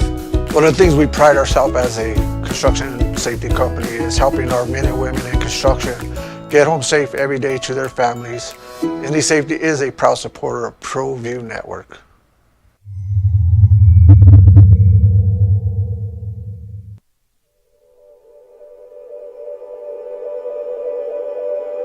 We aren't all born with the same opportunities. But it's the people who care that change everything. Get ready, Spout, get ready! My coach, my teacher, my older sisters, my grandma, my brother, my tutor, my dad, and my mom. As New Mexicans, it's up to all of us to do our part. So that no child goes without love. And no family has to do it all on their own. They're all our children. Every single person is called to make a difference in the life of a child. It's up to all of us to do our part. To pull together. Pull together. Pull together. To make New Mexico the best place to be a kid.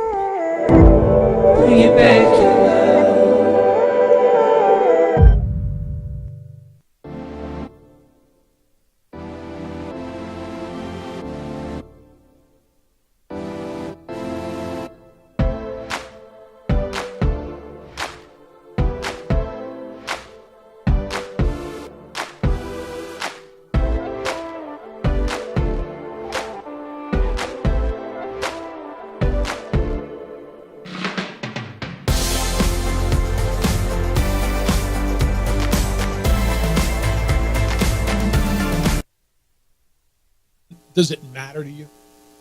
If you're making 85 grand a year, you've been at that school for 10 years, you're teaching chemistry. I get, and everyone has an ego, right? But yeah, just to be that salty, but how dare I'm Professor X and that's you're right. sitting in my classroom and you make more money than me? That's right. Okay. Yeah, it's a valuable skill that's valuable to your athletic department in university. I got this. On the Novak Djokovic, the water bottle that was dropped on his head, that certainly sounds like it concussed him. I don't want to play doctor sitting here on the radio, and he's in Italy and I'm not, but it sounds like a concussion. Water bottle got dropped on his head, nausea, blood, dizziness. He lost. Edwards says water weighs 8.34 pounds per gallon. That weight plus adding the container times 9.81 meters per second, the velocity, plus a concentrated impact point equals a significant issue. Equals a significant issue. If it was thrown instead of dropped, add more velocity impact. 9.81 meters per second squared equals gravitational force. I don't even know what any of that crap means. All I know is if you have a full, and even if it's an empty bottle, a metal bottle, but let's say a half full water bottle, it was dropped from the stands, it hit the man on the head, knocked him to the ground, and he's a full-grown, in-shape athlete. Yeah. Hey, do you have? I don't know. Totally off the subject, because this just hit my feed. Michael Cohen's on the stand in the Trump trial. Do you have any interest in hearing Michael Cohen's testimony today? I kind of do. I'm not gonna lie. I mean, we won't hear it. We're just gonna hear, rewrites of it. But yeah, that's going on right now. I know I'm not Wrong looking. station, Jeff. I'm not looking to play 770 Swap News places. Radio KKB. I know. All right, here's what we got to do. You go through your day today. Your opener in the NFL came out today. That will be the Chiefs and Ravens in Kansas City, September 5.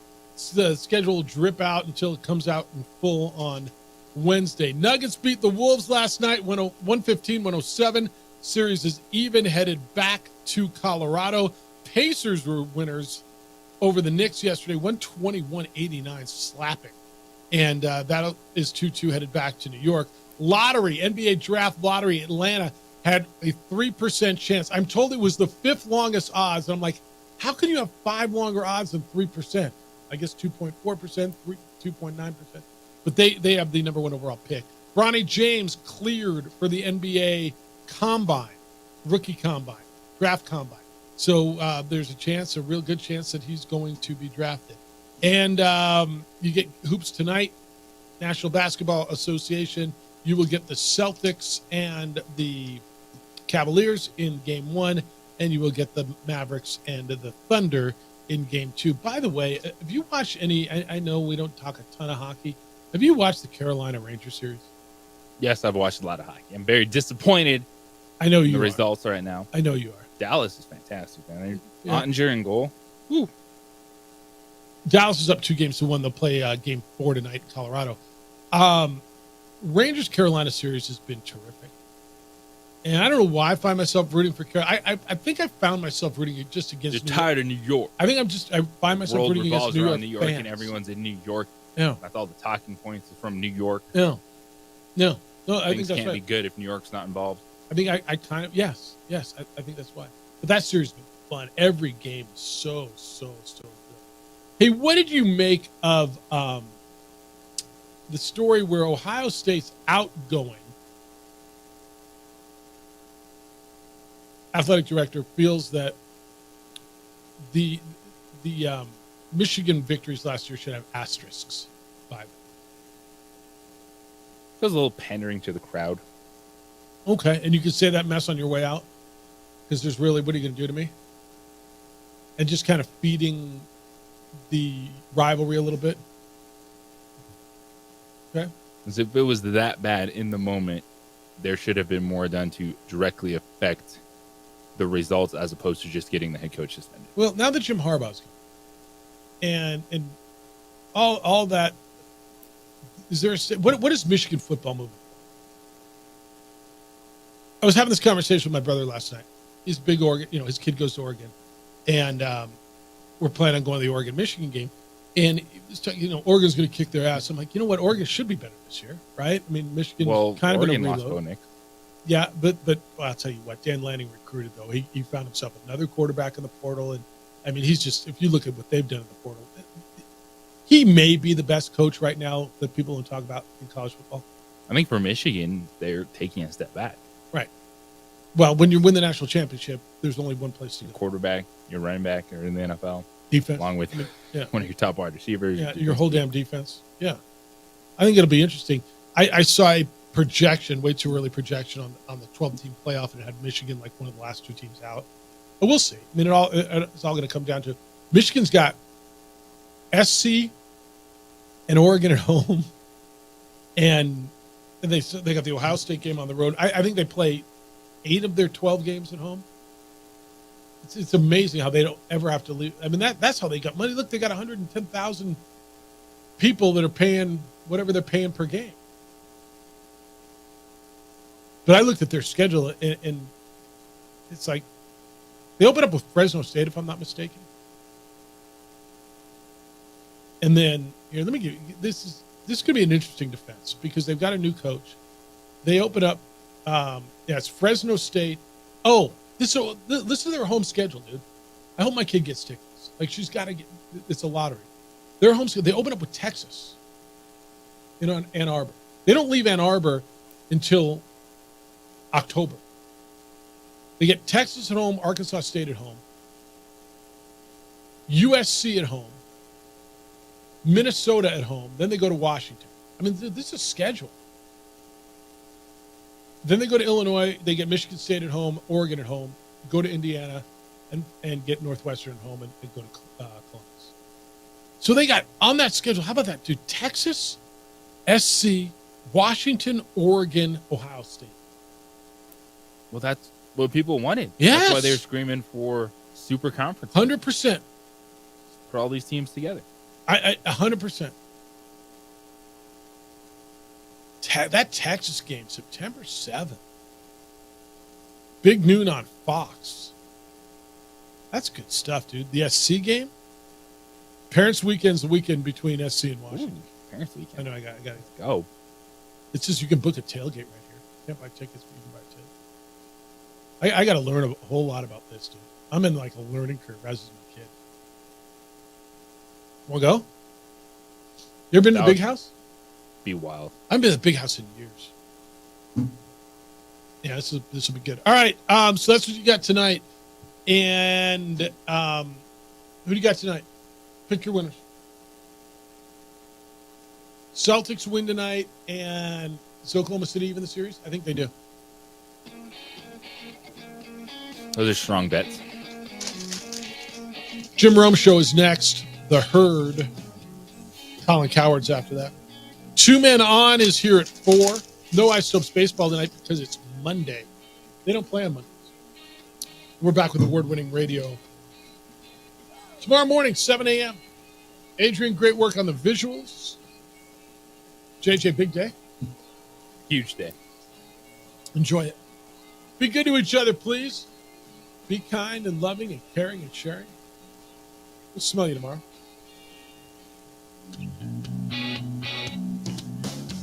We would like to thank the following sponsors for making this broadcast possible. What's going on, Lobo Nation? Ja'Cory Krosky-Meyer here. And I'm Devin Dampier. The Lobo football team is going through some changes, but we're here to stay. We'll put in the work on the field and in the weight room, but we'll need your help off the field. 505 Sports Venture is leading the charge in the NIL space. And you can be part of it. Shorty, she better than all my intentions. Locked in, shorty, you got my attention. See your baby, I get you the business. Touchdown and pay you a visit. I was born in New Mexico. I grew up on these streets. I got in trouble here, and I fought my way back in Burquia. I love New Mexico, especially the people. Now I'm using my training, tenacity, and energy to fight for you. I'm Adam Oki, lawyer, fighter, and New Mexican. I was a local athlete here in New Mexico, so I'm proud to support your local athletes.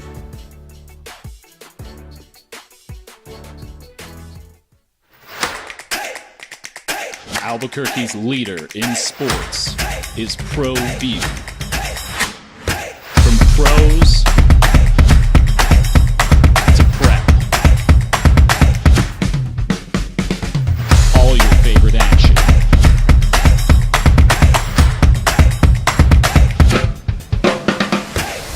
All your favorite talk shows.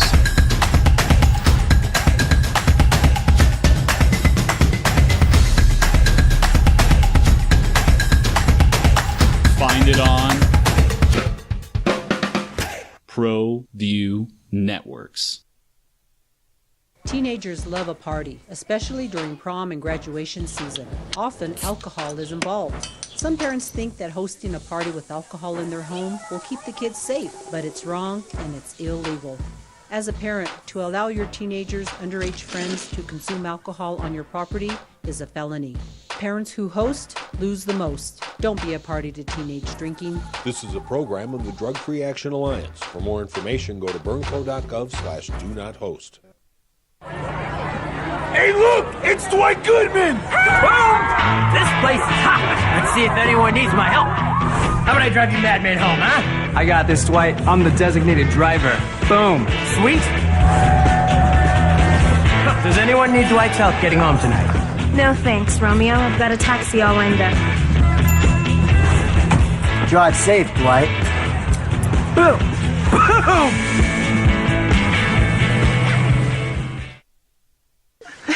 Boom! Seriously? You expect me to drive while you aren't wearing seatbelts. What's the worst that can happen?